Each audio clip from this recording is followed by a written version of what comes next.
Hello and welcome to filler form. I am Ali Makhtar, sociology teacher at filler form. तो आज हम लोग unit 5 के प्रोसेस ऑफ पॉलिटिक्स के पार्ट 2 करेंगे।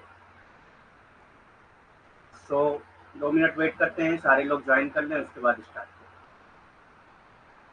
Political process in India part 2 करेंगे हम लोग।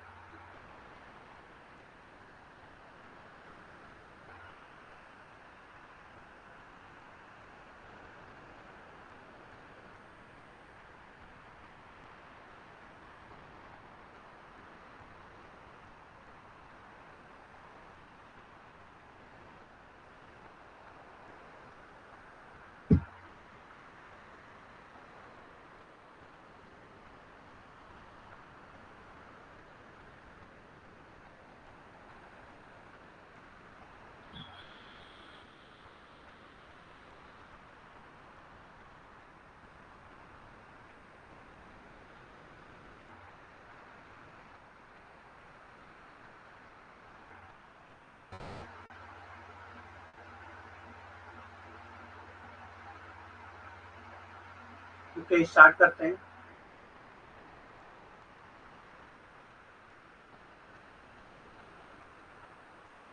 तो जिन्होंने अभी तक फिलर फॉर्म नहीं ज्वाइन किया है उनके लिए अनाउंसमेंट है कि वो मेरा रेफरल कोड अलीम10 यूज़ कर लें, जिनसे उनको 10% एक्स्ट्रा डिस्काउंट मिल जाएगा। और जिन्होंने अभी तक ज्वाइन नहीं किया है वो एनडीए नेट जेआरएफ की तैयारी करना चाहते हैं तो वो जल्द ज्वाइन कर लें, क्योंकि ऑलरेडी 5 यूनिट हो चुकी है। हम लोग 5th यूनिट पे हैं। सो ऑलरेडी कोर्स पीछे हो चुका है। जो लोगों ने अभी तक ज्वाइन नहीं किया उनके लिए, लेकिन फिर भी अभी टाइम है, वो ज्वाइन कर सकते हैं।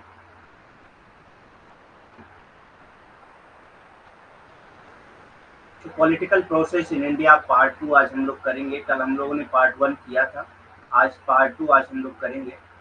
देखते हैं क्या है इसमें। सबसे पहले हम लोग ए आर देसाई के नेशनलिज्म पे इनकी क्या व्यूज थे या क्या पॉइंट ऑफ व्यू थे वो हम लोग देखेंगे। राष्ट्रवाद पर ए आर देसाई का क्या कहना था वो हम लोग देखेंगे। Good afternoon. According to Desai, India's nationalism is the result of material condition created by the British colonialism. तो India's according to A R Desai के अकॉर्डिंग जो है क्या है, India's nationalism is the result of the material condition. ये कहते हैं कि मटेरियल कंडीशन की वजह से जो है इंडिया में नेशनलिज्म हुआ है। ठीक। तो India's nationalism is the result of material condition created by the British colonialism. और ये मटेरियल कंडीशन किसकी वजह से क्रिएट हुई थी? ये ब्रिटिश कॉलोनियलिज्म की वजह से क्रिएट हुई। तो ए आर देसाई जो है एक मार्क्सिस्ट अप्रोच रखते हैं। तो ये कहते हैं कि इंडिया का जो नेशनलिज्म है वो मटेरियल कंडीशन की वजह से आया। और ये मटेरियल कंडीशन कौन क्रिएट किया था? ये ब्रिटिश कॉलोनियलिज्म ने क्रिएट किया था। मटेरियल कंडीशन क्या होती है? जहाँ पे जो मटेरियल चीज़ें होती हैं, यानी कि जो प्रोडक्ट है, थिंग्स हैं, उन सब चीज़ों से रिलेटेड जो भी इकोनॉमी होती है, इकोनॉमिक प्रोडक्शन से रिलेटेड जो भी चीज़ें होती हैं वो मटेरियल कंडीशन में आ जाती है। तो ये ब्रिटिश ने पहले जो है ईस्ट इंडिया कंपनी के जरिए इंडिया में मटेरियल कंडीशन को क्रिएट किया था। ठीक। और उसी मटेरियल कंडीशन की वजह से ही क्या हुआ, एक टाइम पे लोगों के अंदर नेशनलिज्म की मांग उठने लगी। और इंडिया का नेशनलिज्म जो है वो मटेरियल कंडीशन की वजह से ही आया। ठीक। राष्ट्रवाद पर देसाई क्या कहते हैं? देसाई के अनुसार भारत का राष्ट्रवाद ब्रिटिश उपनिवेशवाद द्वारा निर्मित भौतिक परिस्थितियों का परिणाम है। तो ये कहते हैं कि भारत में जो राष्ट्रवाद आया वो किसका परिणाम है? वो भौतिक परिस्थितियों का परिणाम है। और ये भौतिक परिस्थितियां कैसे क्रिएट हुई, कैसे बनी? तो ये ब्रिटिश उपनिवेशवाद के निवेशवाद के जरिए बनी। ठीक, ब्रिटिश उपनिवेशवाद के जरिए ये बनी। और इसी भौतिक परिस्थितियों की वजह से भारत में राष्ट्रवाद की मांग उठी। और भारत का जो राष्ट्र है, राष्ट्रवाद है, वो इसी का परिणाम है। जो ब्रिटिश उपनिवेशवाद ने एक भौतिक परिस्थिति क्रिएट कर दी थी, उसी भौतिक परिस्थिति की वजह से ही भारत में राष्ट्रवाद आया है।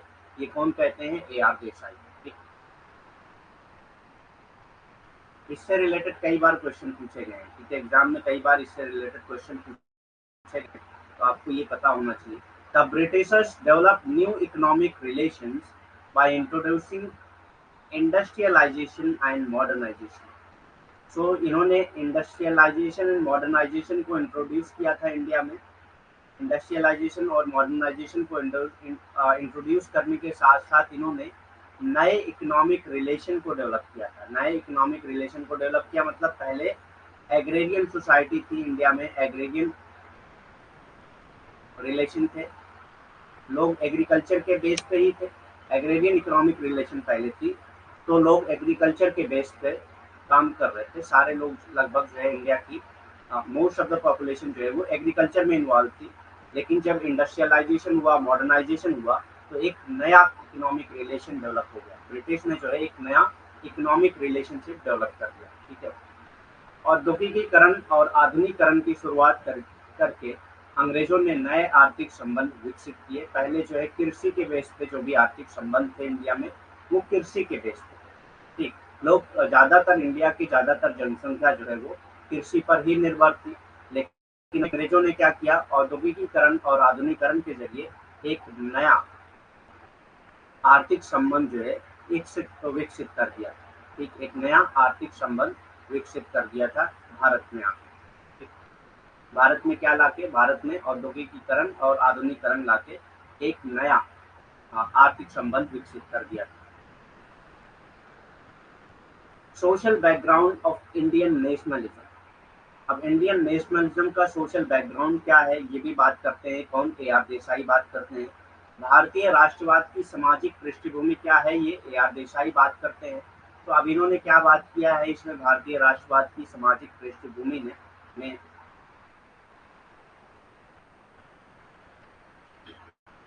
So, Desai applies the Marxist approach to the study of nationalism.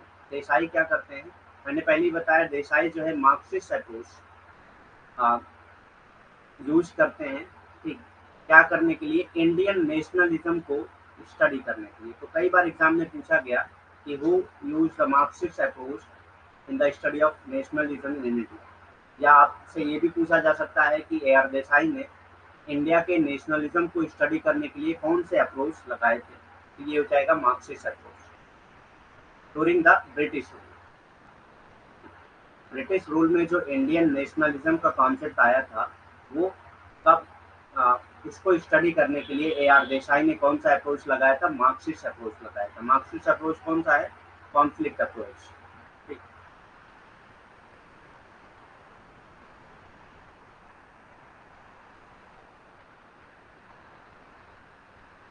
भारतीय राष्ट्रवाद की सामाजिक पृष्ठभूमि क्या है? देसाई ब्रिटिश शासन के दौरान में भारत में राष्ट्रवाद के अध्ययन के लिए मार्क्सवादी दृष्टिकोण लागू किया। ठीक, तो देसाई ने जो है भारत में ब्रिटिश शासन के दौरान जो राष्ट्रवाद है उसका अध्ययन करने के लिए कौन सा अप्रोच लगाया था, कौन सा दृष्टिकोण लगाया था? मार्क्सवादी दृष्टिकोण लगाया था। मार्क्सवादी दृष्टिकोण कौन सा है? संघर्ष दृष्टिकोण है। ठीक, संघर्ष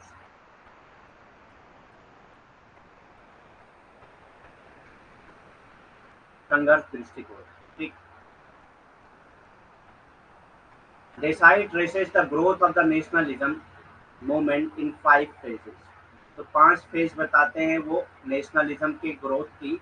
ठीक, तो इंडिया में जो नेशनलिज्म मूवमेंट की ग्रोथ हुई उसके 5 फेजेस बताते हैं देसाई।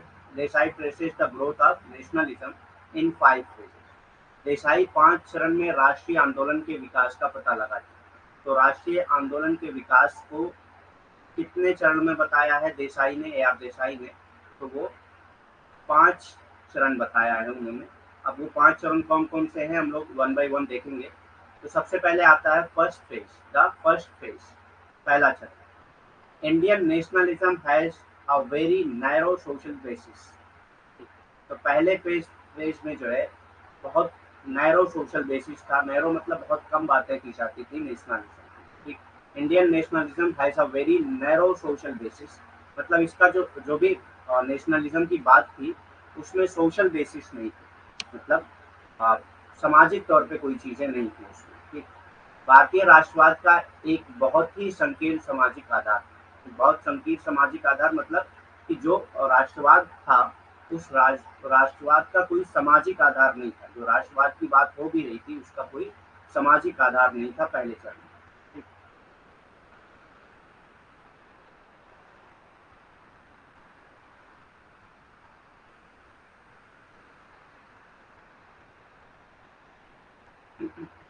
हाँ बिल्कुल, नोट्स में आपको वो सारी डिटेल्स दी जाती है जो एग्जाम में पूछे जाते हैं, प्लस आपको पीवाईक्यूज करने हैं इसके साथ। जो है आपको जो पीडीएफ दी जाती है उसके साथ पीवाईक्यूज भी करने हैं, क्योंकि पीवाईक्यूज से आपको बहुत हेल्प मिल जाएगी। तो पहले आप नोट्स पढ़िए, उसके बाद पीवाईक्यूज करिए।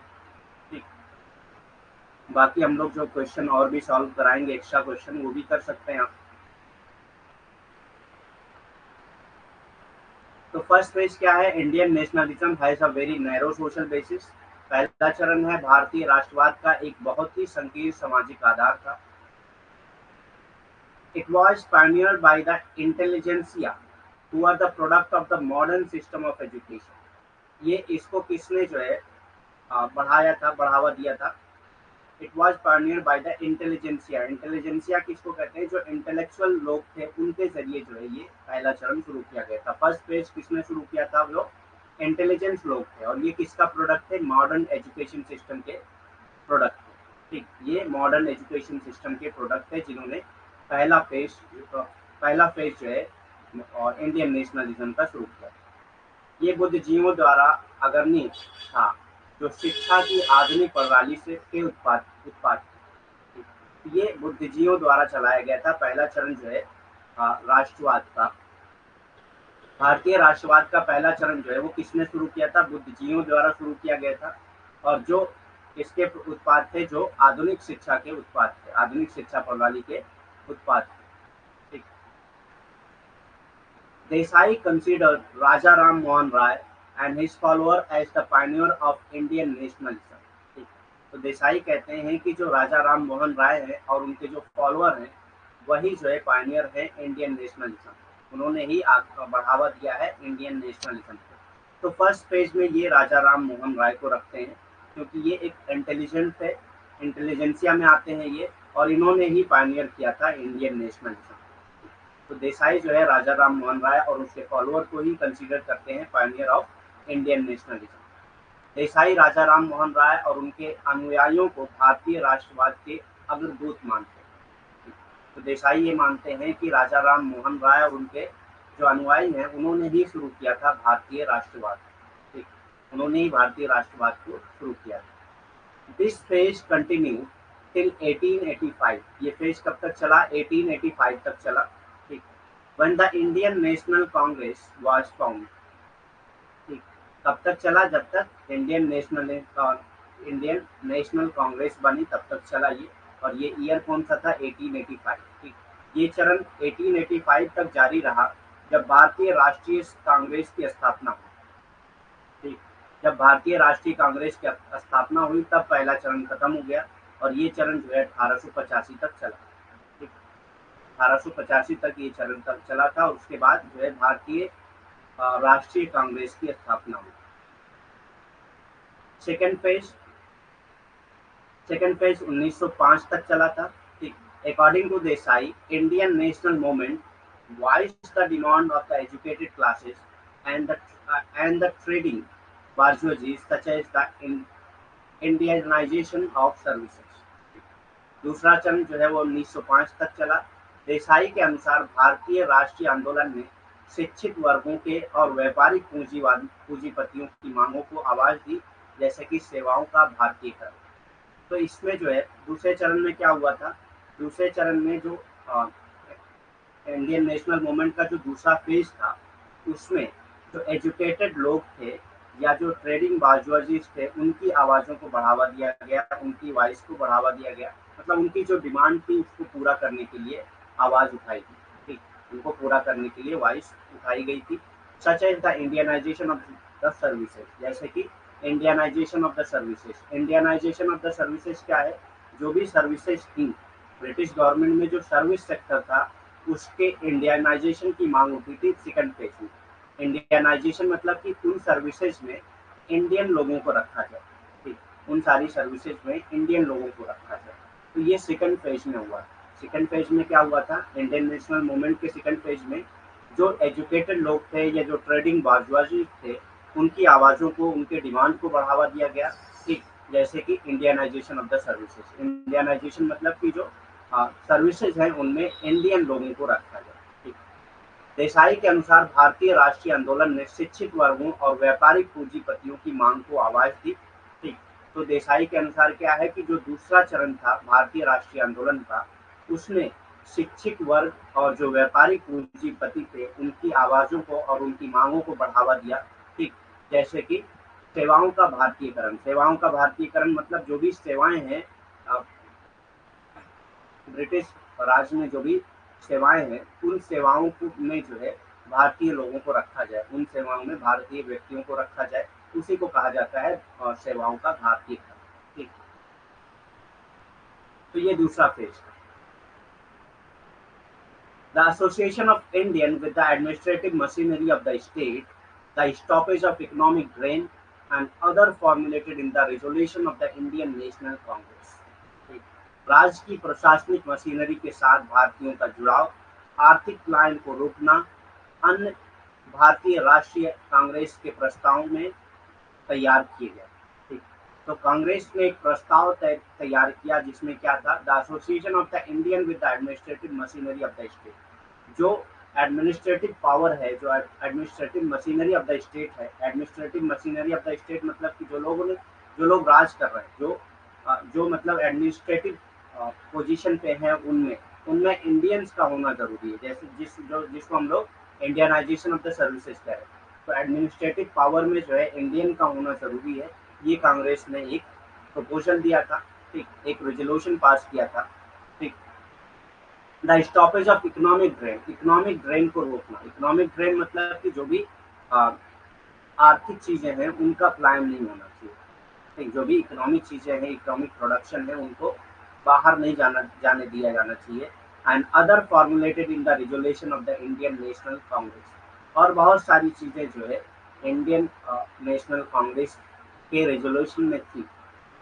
इंडियन कांग्रेस के रेजोल्यूशन में क्या थी, एक तो एसोसिएशन था एडमिनिस्ट्रेटिव मशीनरी के साथ, स्टेट के एडमिनिस्ट्रेटिव मशीनरी के साथ इंडियन का एसोसिएशन। दूसरा इकोनॉमिक ड्रेन को रोकना, और भी बहुत सारी चीजें। राज्य की प्रशासनिक मशीनरी के साथ भारतीयों का जुड़ाव होना चाहिए।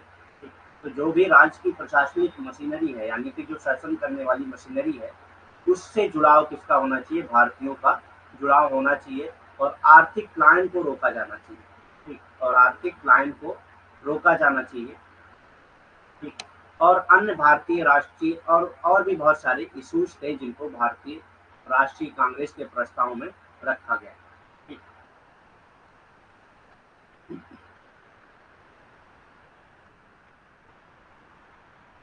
third phase of the national movement covered the period of 1905 to 1918। ठीक, तो थर्ड फेज कब से कब तक शुरू हुआ, 1905 से 1918 तक चला। Third phase Indian national movement का जो थर्ड फेज था वो कब से कब तक चला, 1905 से 1918 तक। राष्ट्रीय आंदोलन के तीसरे चरण में 1905 से 1918 तक की अवधि शामिल। तो भारत की राष्ट्रीय आंदोलन जो था उसका जो तीसरा चरण है वो, उसमें उसकी जो अवधि थी वो 1905 से 1918 तक। इसकी अवधि 1905 से 1918 तक। The Indian national movement became militant and challenging and acquired a wider social basis by the inclusion of section of the lower middle class। ठीक, अब यहाँ पे थर्ड फेज में जो है इंडियन नेशनल मूवमेंट जो है बहुत चैलेंजिंग हो गया था ब्रिटिश के लिए। ठीक, भारतीय राष्ट्रीय आंदोलन जुझारू और चुनौतीकारी बन गया था और निम्न मध्यम वर्ग के वर्गों को भी शामिल करके एक व्यापक सामाजिक आधार हासिल कर गया।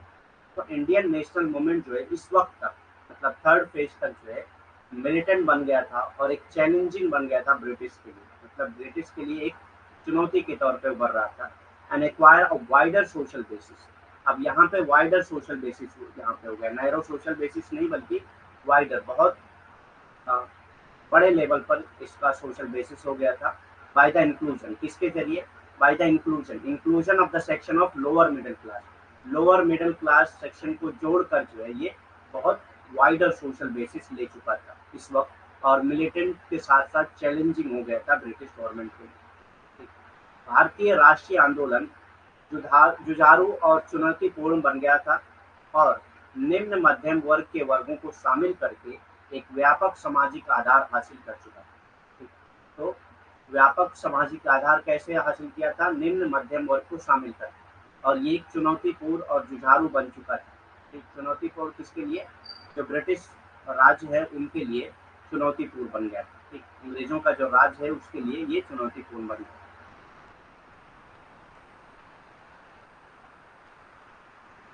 तो ये थर्ड फेज यहाँ तक था। उसके बाद आता है fourth phase, the fourth phase, which began from 1918 and continued till the end of civil disobedience movement in 1934। ठीक, तो ये कब से शुरू हुआ? 1918 से शुरू हुआ, और कब तक रहा? जब तक सिविल डिसओबीडियंट मूवमेंट नहीं हुआ, जो कब हुआ था? 1934 में, यानी कि 1918 से 1934 तक फोर्थ फेज चला था। The social base of the national movement was enormously enlarge, और इसका जो सोशल बेस है वो बहुत तेजी से बढ़ रहा है। ठीक, और 1934 में सिविल डिसोबीडियंट मूवमेंट हुआ था। सिविल डिसोबीडियंट मूवमेंट मतलब जो सिविल सर्विसेज में है वो जो इंडिया के लोग हैं वो डिसओबीडियंट मूवमेंट करेंगे। डिसओबीडियंट मूवमेंट मतलब कि किसी भी चीज को, किसी भी रूल्स एंड रेगुलेशन को फॉलो नहीं करना। ठीक, किसी भी रूल्स एंड रेगुलेशन को फॉलो नहीं करना। तो ये कब शुरू हुआ था? 1934 में शुरू हुआ था, फोर्थ फेज के एंड तक। ठीक, 1918 से 1934 तक फोर्थ फेज चला।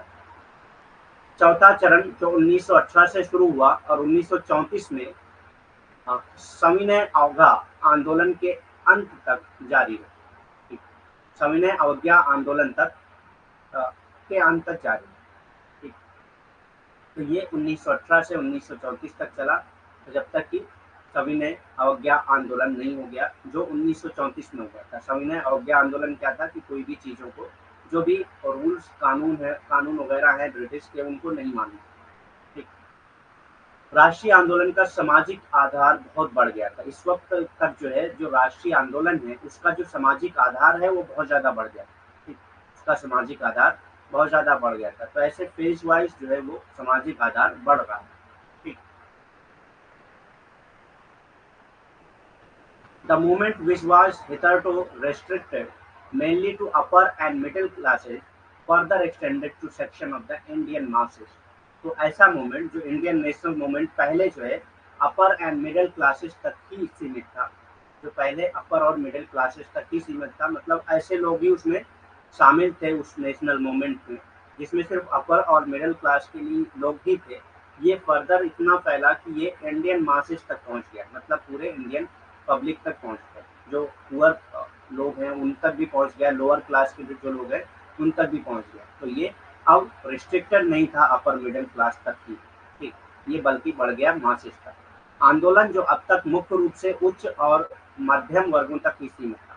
तो ये जो राष्ट्रीय आंदोलन था ये पहले उच्च वर्ग, फिर बाद में मध्यम वर्ग को उसमें शामिल किया गया, और अब तक जो है ये मध्यम वर्ग तक ही शामिल था, और बाद में जाकर ये जो है भारत की जनता के वर्गों तक फैल गया। ठीक, तो भारत की जो जनता है, भारतीय जो जनता है, उनके वर्गों तक फैल गया, मतलब कि इसमें जो लोअर क्लास है, जो निम्न वर्ग के लोग हैं, वो भी इसमें अब शामिल होने लगे भारतीय राष्ट्रीय आंदोलन। ठीक, भारतीय राष्ट्रीय आंदोलन में वो भी शामिल होने लगे। However, according to Desai, the leadership of the Congress remained in the hand of those who were under the strong influence of the Indian capitalist class।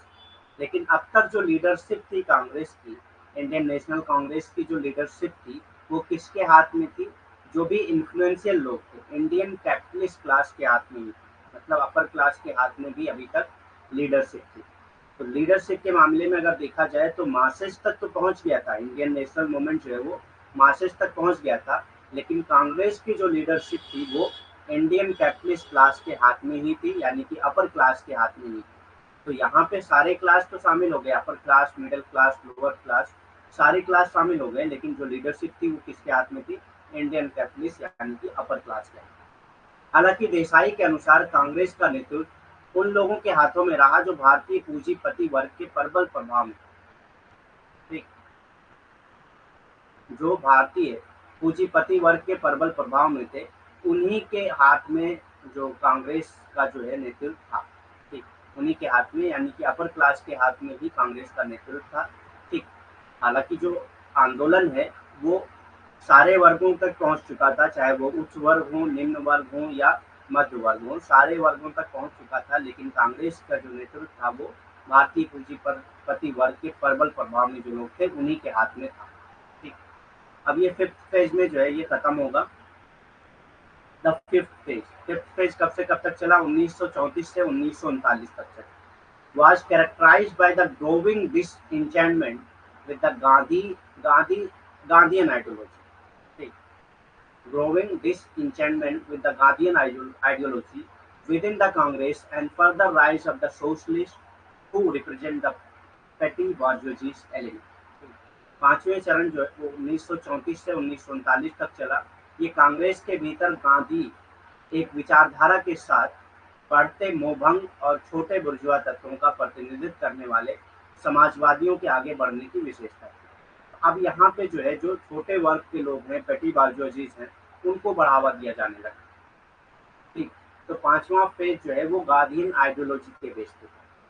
Gandhian ideology क्या थी कि जो निम्न वर्ग के लोग हैं, जो लोअर क्लास हैं, उनका डेवलपमेंट पहले होना चाहिए, ठीक। तो ये गांधीयन आइडियोलॉजी के बेस पे था पांचवा।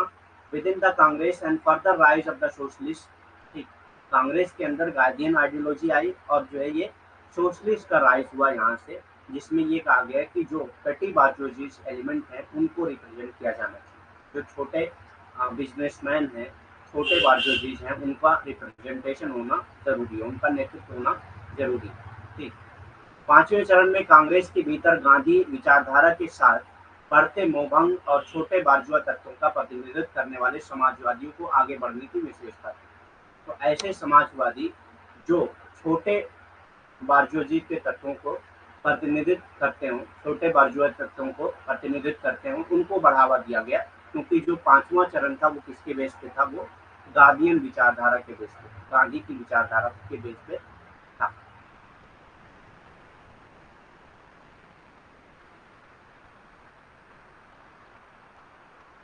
Outside the Congress various movement were taking place.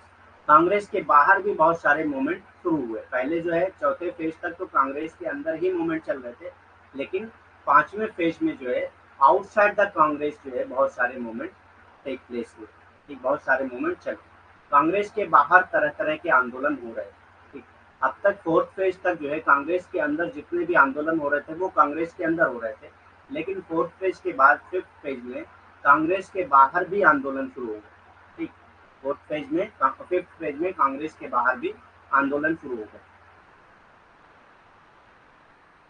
The peasant, the workers, the depressed classes, and various linguistic nationalists tried agitation for their demand. Moreover, there was further growth of communalism. ठीक। किसानों, मजदूरों, दबे कुचलों वर्गों और विभिन्न भाषाई राष्ट्रीयों ने अपनी मांगों को लेकर आंदोलन शुरू कर दिया। इसके अलावा सांप्रदायिकता का और विकास हुआ।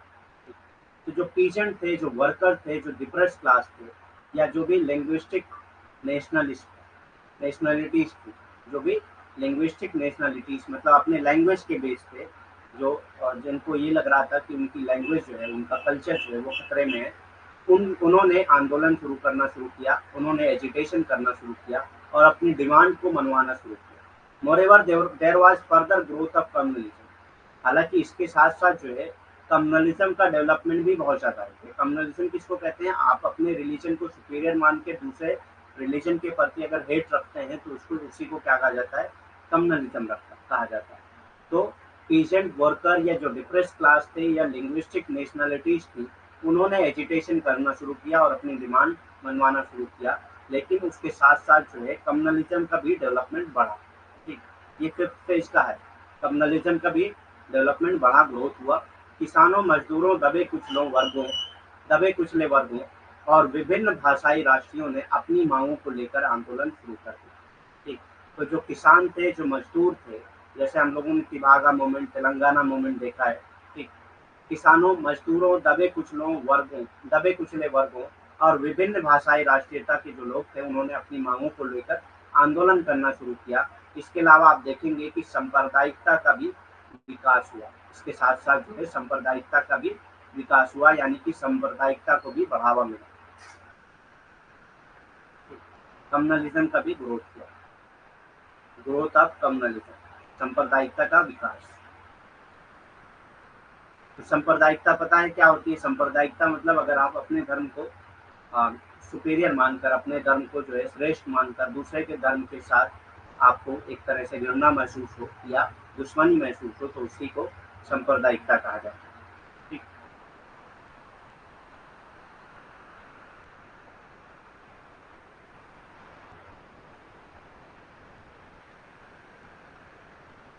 नेक्स्ट कॉन्सेप्ट आता है इमेजिन्ड कम्युनिटी, कल्पित समुदाय। कल्पित समुदाय, इमेजिन कम्युनिटीज यानी कि कल्पित समुदाय। तो ये सारी चीजें एग्जाम में पूछी जाती हैं। इमेजिन कम्युनिटी से बहुत बार क्वेश्चन पूछा गया है। An imagine community is a concept developed by Benedict Anderson in his 1983 book imagine communities to analyse nationalism. तो नेशनलिज्म को एनालाइज करने के लिए बेनेडिक्ट एंडरसन ने एक बुक लिखी जो पब्लिश हुई कब? 1983 में, 1983 में पब्लिश हुई, ठीक, जिसका नाम था इमेजिन कम्युनिटीज। उसमें इन्होंने ये टर्म इमेजिन कम्युनिटीज का कॉन्सेप्ट यूज किया। ठीक, इमेजिन कम्युनिटीज का कॉन्सेप्ट बेनेडिक्ट एंडरसन ने अपनी बुक इमेजिन कम्युनिटीज में किया है, यूज किया है, जो 1983 में पब्लिश हुई। और ये बुक उन्होंने किस लिए लिखा था? नेशनलिज्म को एनालाइज करने के लिए। ठीक, तो नेशनलिज्म को एनालाइज करने के लिए इन्होंने इमेजिन कम्युनिटीज का टर्म दिया था। तो ये आप याद रखिएगा। एक तो ये कि कब बुक पब्लिश हुई, बुक का नाम क्या था, किसने किया था और किस लिए किया था, उस बुक में किसकी बात की गई है, तो ये नेशनलिज्म की बात की गई। ठीक, कल्पित समुदाय क्या है? एक काल्पनिक समुदाय, एक अवधारणा है जिसे बेनेडिक्ट एंडरसन ने अपनी 1983 की पुस्तक इमेजिन कम्युनिटीज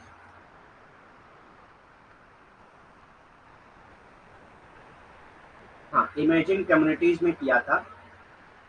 नेशनलिज्म में नेशनलिज्म को एनालाइज करने के लिए, नेशनलिज्म को यानी कि राष्ट्रवाद को समझने के लिए। क्योंकि ये पूरा ट्रांसलेशन नहीं हुआ इसका। इमेजिन कम्युनिटीज ही सिर्फ उनकी बुक थी।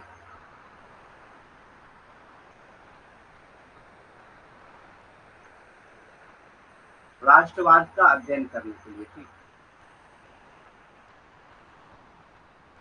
राष्ट्रवाद का अध्ययन करने के लिए इन्होंने इमेजिन कम्युनिटी नामक एक पुस्तक लिखी थी, जो 1983 में पब्लिश हुई थी। ठीक, और इसको किसने लिखा था? बेनेडिक्ट एंडरसन ने लिखा था। इसी में उन्होंने काल्पनिक समुदाय की बात की। ठीक, काल्पनिक समुदाय की बात इसी में उन्होंने की।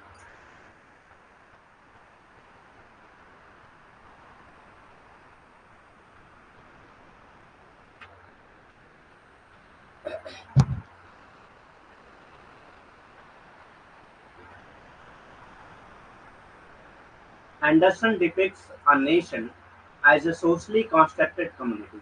एंडरसन कहते हैं कि नेशन क्या है? एक सोशली कंस्ट्रक्टेड कम्युनिटी। तो ये भी याद रखिएगा, क्योंकि इससे भी क्वेश्चन पूछा जा सकता है। Who depict nation as a socially constructed communities? तो ये एंडरसन ने किया था। Anderson depicts a nation as a socially constructed communities imagined by the people who perceive themselves as part of the group. ठीक, तो ये कौन इमेजिन करता है? ये कम्युनिटी कौन इमेजिन करता है? वो लोग जो इसके पार्ट होते हैं, वो लोग जो इसके पार्ट होते हैं। ठीक, वही इमेजिन करते हैं नेशन को, वही इमेजिन करते हैं नेशन को। तो इसीलिए इन्होंने नाम दिया है नेशन को इमेजिन कम्युनिटीज। ठीक, एंडरसन एक राष्ट्र को एक सामाजिक रूप से निर्मित समुदाय के रूप में दर्शाते हैं। तो एंडरसन जो है राष्ट्र को क्या बताते हैं? सामाजिक रूप से निर्मित है राष्ट्र, ठीक, जिनकी कल्पना उन लोगों के द्वारा की जाती है जो खुद को एक समूह के हिस्से के रूप में देखते हैं। ठीक, तो इसकी कल्पना, राष्ट्र की कल्पना कौन करता है? राष्ट्र की कल्पना वो लोग करते हैं जो अपने आप को एक समूह का हिस्सा मानते हैं। राष्ट्र की कल्पना जो है वो लोग करते हैं जो अपने आप को एक समूह का हिस्सा मानते हैं। जो खुद को एक समूह का के हिस्से के रूप में देखते हैं, वही लोग राष्ट्र की कल्पना करते हैं, और इसीलिए राष्ट्र की कल्पना को इन्होंने काल्पनिक समुदाय कहा है। ठीक, इसीलिए इसको इसको इन्होंने नाम दिया है काल्पनिक समुदाय का। द क्लेश ऑफ सिविलाइजेशन, सभ्यता का टकराव क्या है? क्लेश ऑफ सिविलाइजेशन यानी कि सभ्यता का टकराव। The clash of civilisation is a thesis that people's cultural and religious identities will be the primary source of conflict in post Cold War। ठीक, तो इससे भी कई बार एग्जाम में क्वेश्चन पूछा गया है। ठीक है, ये आपको पता होना चाहिए, इंपॉर्टेंट है ये।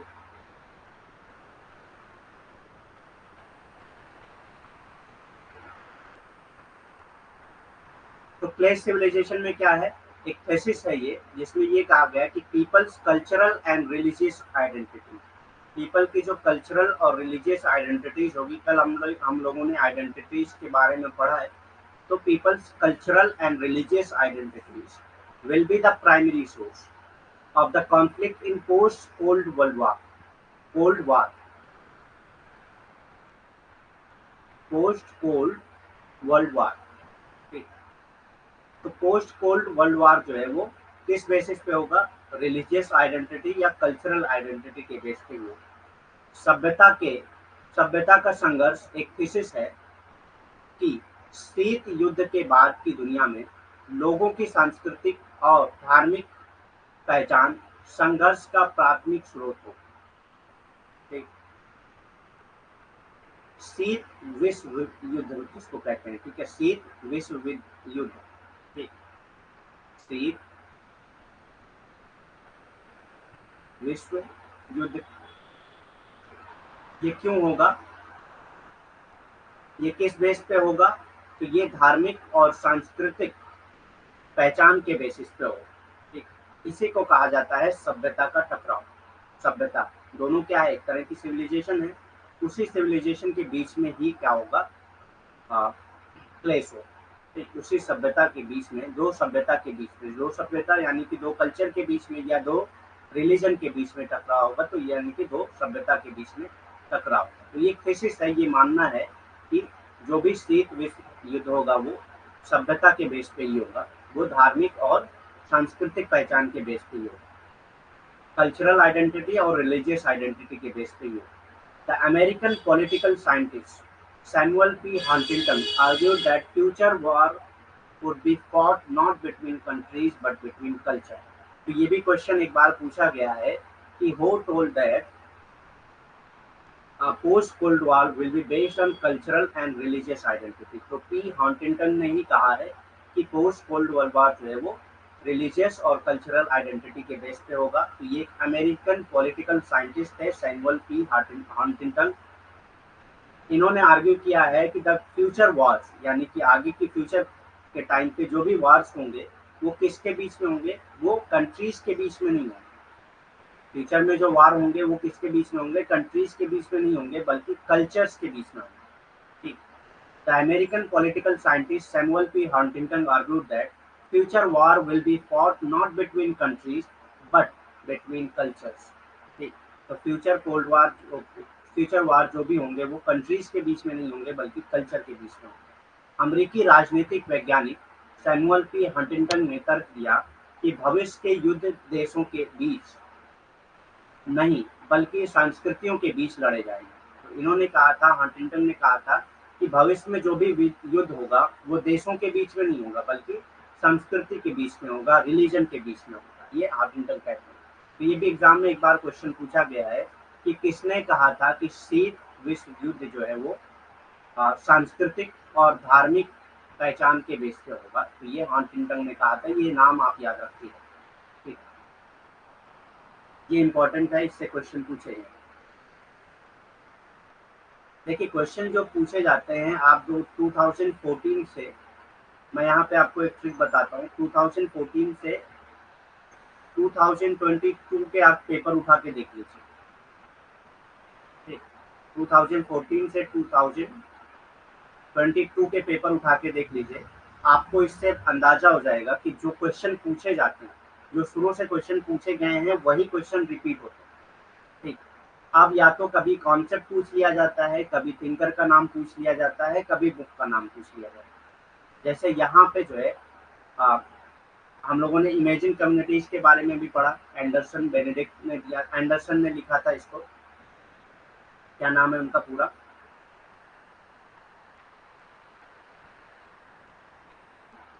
Benedict Anderson.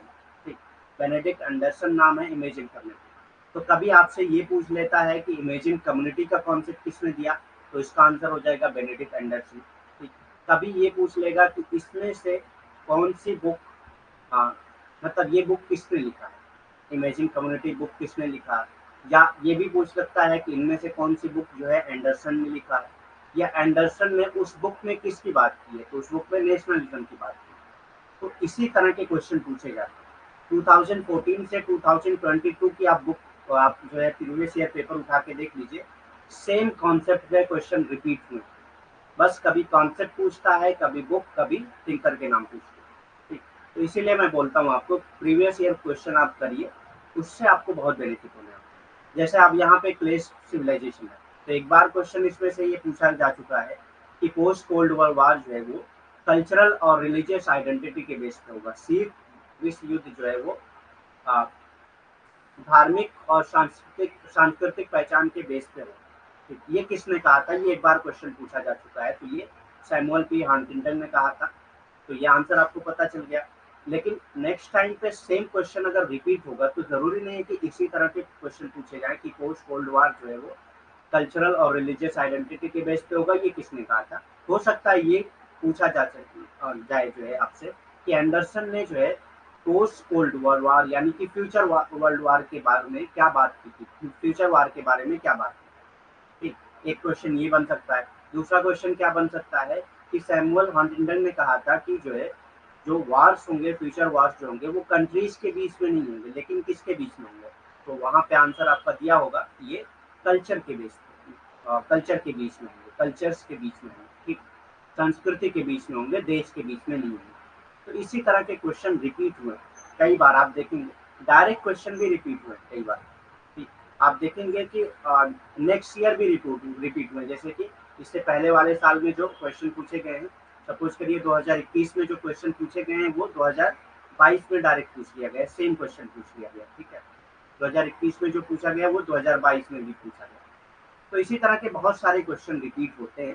तो आप 2014 से 2022 तक के क्वेश्चन एटलीस्ट प्रीवियस क्वेश्चन जो है वो पढ़ के जाइएगा जब भी जाइए, क्योंकि देखिए 2014 से 2022 तक एटलीस्ट 12-13 पेपर हो जाते हैं, क्योंकि बीच में कई बार जो है वो एक साल में 2-2 पेपर हुए हैं, तो तकरीबन 15 पेपर हो सकते हैं, उससे कम नहीं होते। ठीक, तो 15 पेपर अगर आप करते हैं तो 1500 क्वेश्चन तैयार होते हैं, यानी 1500 क्वेश्चन नहीं बल्कि 2018 से पहले 2 पेपर होते थे, 150 क्वेश्चन होते थे। एक 50 सेकंड पेपर जो है वो 50 मार्क्स के होते थे,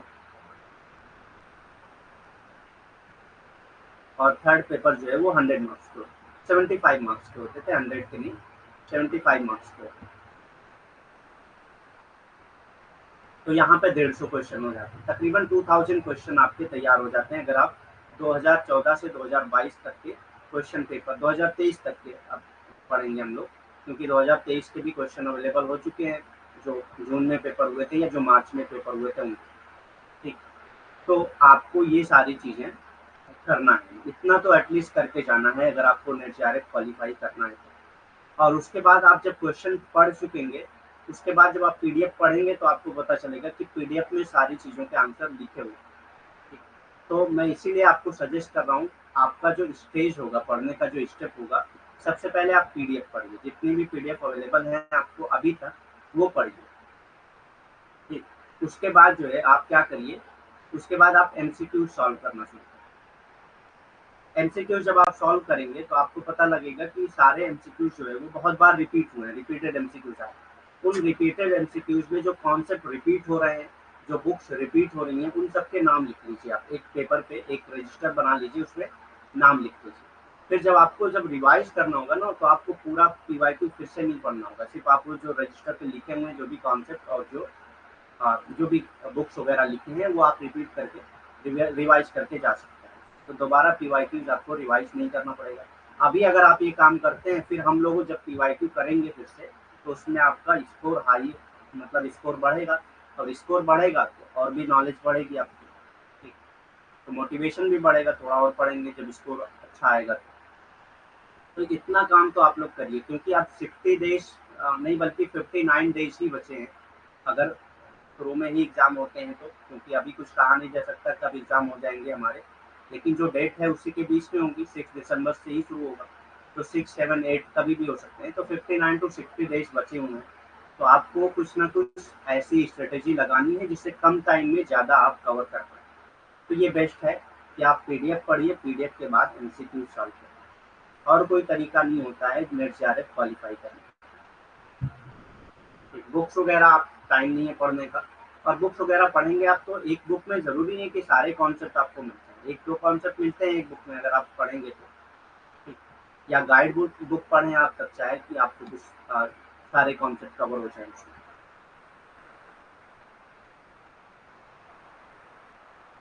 तो गाइड बुक से अच्छा है कि आपको जो पीडीएफ दी जा रही है वही पढ़िए।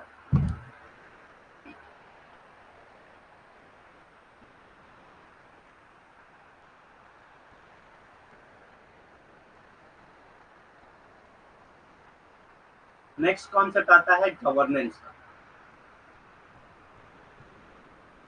Governance addresses a wide range of issues including social, economic, and political continuity, security and integrity, individual and collective safety and liberty, and right to self-actualization of cities। ठीक। तो गवर्नेंस क्या क्या चीज को एड्रेस करती है, वाइड रेंज ऑफ इश्यूज को address करती है, जिसमें क्या आ जाता है, सोशल इशू आ जाता है, इकोनॉमिक इशू आ जाता है, पॉलिटिकल इशू आ जाता है, सिक्योरिटी और इंटेग्रिटी से रिलेटेड इशू आ जाता है, इंडिविजुअल और कलेक्टिव सेफ्टी से रिलेटेड इशू आ जाता है, लिबर्टी एंड राइट्स से रिलेटेड इशूज आ जाते हैं, और सेल्फ एक्चुअलाइजेशन ऑफ सिटीजन से रिलेटेड इशूज आते हैं। तो ये सारी चीजें कवर करती हैं गवर्नेंस के थ्रू। ये सारी चीजें किस में आ जाती हैं, गवर्नेंस में आ जाती हैं। शासन, शासन सामाजिक, आर्थिक, राजनीतिक निरंतरता, सुरक्षा और अखंडता, व्यक्ति और सामूहिक सुरक्षा और स्वतंत्रता, और नागरिक के आत्म वास्तविकता के अधिकारों सहित मुद्दों की एक विस्तृत श्रृंखला को संबोधित करता है। तो शासन क्या है, शासन में सामाजिक चीजें भी आती हैं, आर्थिक चीजें भी आती हैं, या राजनीतिक निरंतरता से रिलेटेड भी चीजें आती हैं, ठीक। सुरक्षा और अखंडता से रिलेटेड चीजें आती हैं, जिसमें सामूहिक और व्यक्तिगत सुरक्षा भी है, स्वतंत्रता और नागरिक के आत्म वास्तविकता से रिलेटेड भी आ, समस्याएं आती हैं, के अधिकारों सहित मुद्दों की एक विस्तृत श्रृंखला को संबोधित करता है कौन, शासन। ठीक। तो ये सारी चीजें किसमें आ जाती है, शासन में आ जाती है।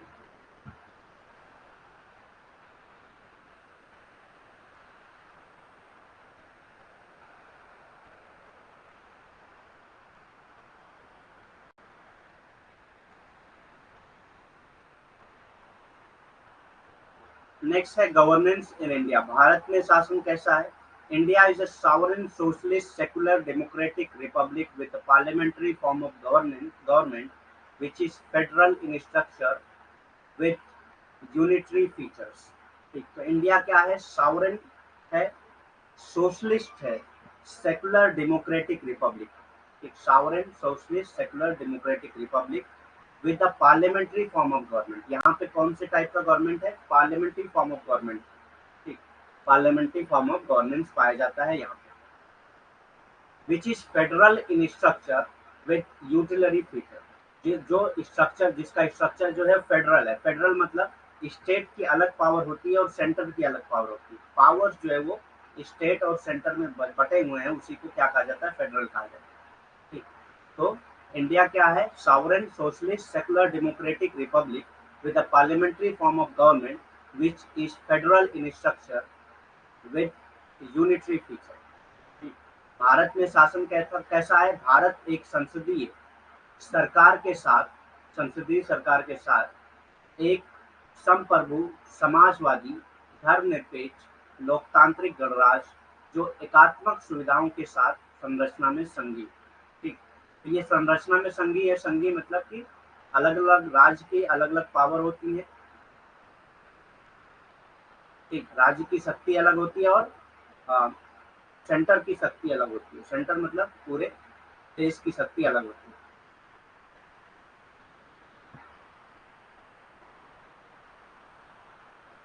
ठीक, तो भारत एक संसदीय सरकार के साथ एक संप्रभु, समाजवादी, धर्मनिरपेक्ष, लोकतांत्रिक गणराज्य है जो एकात्मक सुविधाओं के साथ संरचना में संघीय। ठीक, एकात्मक सुविधाओं के साथ संरचना में जो है वो संघीय।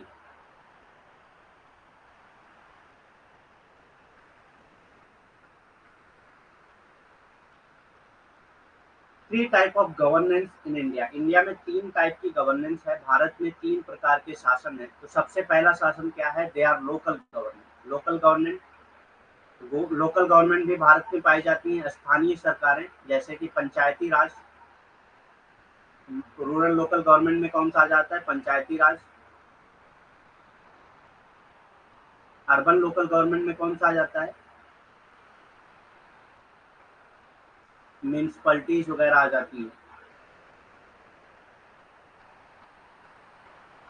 Municipal corporation, municipality, urban local government के नाम से जाना जाता है इनको। ठीक, अर्बन लोकल गवर्नमेंट के नाम से जाना जाता है। तो ये क्या है? ये लोकल गवर्नमेंट्स है।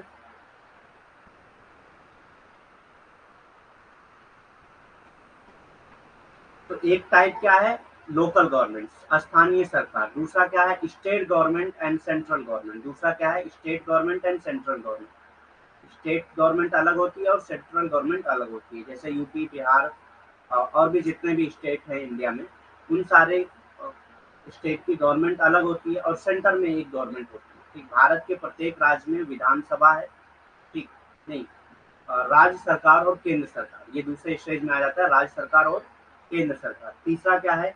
Every state in India has a legislative assembly. Her state, India के हर स्टेट में जो है लेजिस्लेटिव असेंबली होती है।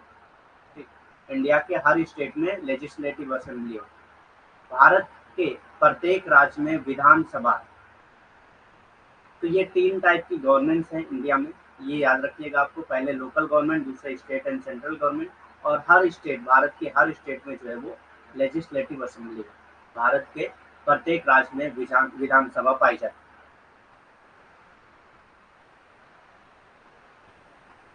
गवर्नेंस इन इंडिया, भारत में शासन कैसा है? Under the constitution there are three primary branches of government. ठीक, तो कॉन्स्टिट्यूशन के हिसाब से अगर देखा जाए तो भारत में जो गवर्नेंस है उसके तीन ब्रांचेस हैं।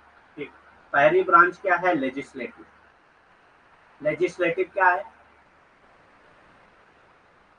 लेजिस्लेटिव क्या है? जो पार्लियामेंट्री गवर्नमेंट है, जो चुन के आते हैं, जो इलेक्शन के जरिए चुन के आते हैं, लेजिस्लेटिव उसमें आ जाता है। The legislative.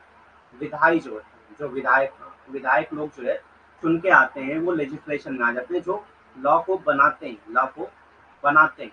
ठीक, एग्जीक्यूटिव कौन है? जो कार्यकारिणी है, जैसे ब्यूरोक्रेट्स वगैरह, ये किस में आ जाते हैं? एग्जीक्यूटिव में आ जाते हैं। जो उसको इन्फोर्स करते हैं, जो पुलिस हैं, ब्यूरोक्रेट्स हैं, ये सारे लोग जो है किसमें आ जाते हैं? एग्जीक्यूटिव में आ जाते हैं, कार्यकारी में आ जाते हैं। जो क्या करते हैं? लॉ को इन्फोर्स करते हैं, लॉ को इन्फोर्स करते हैं, उसको लागू करते हैं और लोगों को फोर्स करते हैं, मजबूर मतलब उन लोगों को के ऊपर फोर्स करते हैं उस लॉ को मानने के लिए, उस कानून को मानने के लिए। नेक्स्ट आता है जुडिशरी, न्यायपालिका। न्यायपालिका का काम क्या होता है? उस लॉ एंड रेगुलेशन की देखरेख करना कि कोई उसके खिलाफ तो नहीं जा रहा है, अगर जा रहा है तो उसके खिलाफ क्या एक्शन हो सकते हैं, क्या नहीं, ये सब कौन तय करता है? जुडिशरी तय करती है। तो तीन ब्रांचेज हैं गवर्नमेंट के इंडिया में। ठीक, पहला है लेजिस्लेटिव, दूसरा एग्जीक्यूटिव, तीसरा जुडिशरी। पहला है विधायी। संविधान के तहत सरकार की तीन प्राथमिक शाखाएं। ठीक, संविधान के तहत जो है सरकार की तीन प्राथमिक शाखाएं हैं। कौन कौन सी? पहली है विधायी, दूसरी कार्यकारी और तीसरी क्या है? न्यायपालिका। विधायी, कार्यकारी और न्यायपालिका। तो ये तीन शाखाएं पाई जाती हैं भारत के संविधान के अकॉर्डिंग अगर देखा जाए। whose power are vested in a bicameral parliament. President aided by the Council of Ministers and the supreme court respectively. इन सब की पावर कैसे होती है? पार्लियामेंट के जरिए। प्रेसिडेंट की अलग पावर होती है, aided by the council of ministers. Ministers अलग अलग होते हैं, अलग अलग चीज़ों के मिनिस्टर्स होते हैं, and the supreme court respectively, और सुप्रीम कोर्ट भी होते हैं। तो जुडिशरी के कौन वो होते हैं? जुडिशरी के लिए सुप्रीम कोर्ट, एग्जीक्यूटिव के लिए काउंसिल ऑफ मिनिस्टर्स, एग्जीक्यूटिव के लिए काउंसिल ऑफ मिनिस्टर्स, और लेजिस्लेटिव के लिए पार्लियामेंट और प्रेसिडेंट। इनकी शक्तियां क्रमशः दिवस दिवसदनीय सांसद, राष्ट्रपति, मंत्रिपरिषद द्वारा सहायता प्राप्त और सर्वोच्च न्यायालय में निहित होती है। ठीक, तो ये सांसद और राष्ट्रपति ये किस में आ जाएंगे? ये विधायक में आ जाएंगे, विधायी में। और मंत्रिपरिषद जो है ये किस में आ जाएंगे? ये एग्जीक्यूटिव में, एग्जीक्यूटिव यानी कि कार्यकारी में आ जाएंगे। ठीक, और सर्वोच्च न्यायालय ये किस में आ जाते हैं? जुडिशरी में, यानी कि न्यायपालिका में आ जाते हैं। सर्वोच्च न्यायालय जो है वो न्यायपालिका में आ जाता है।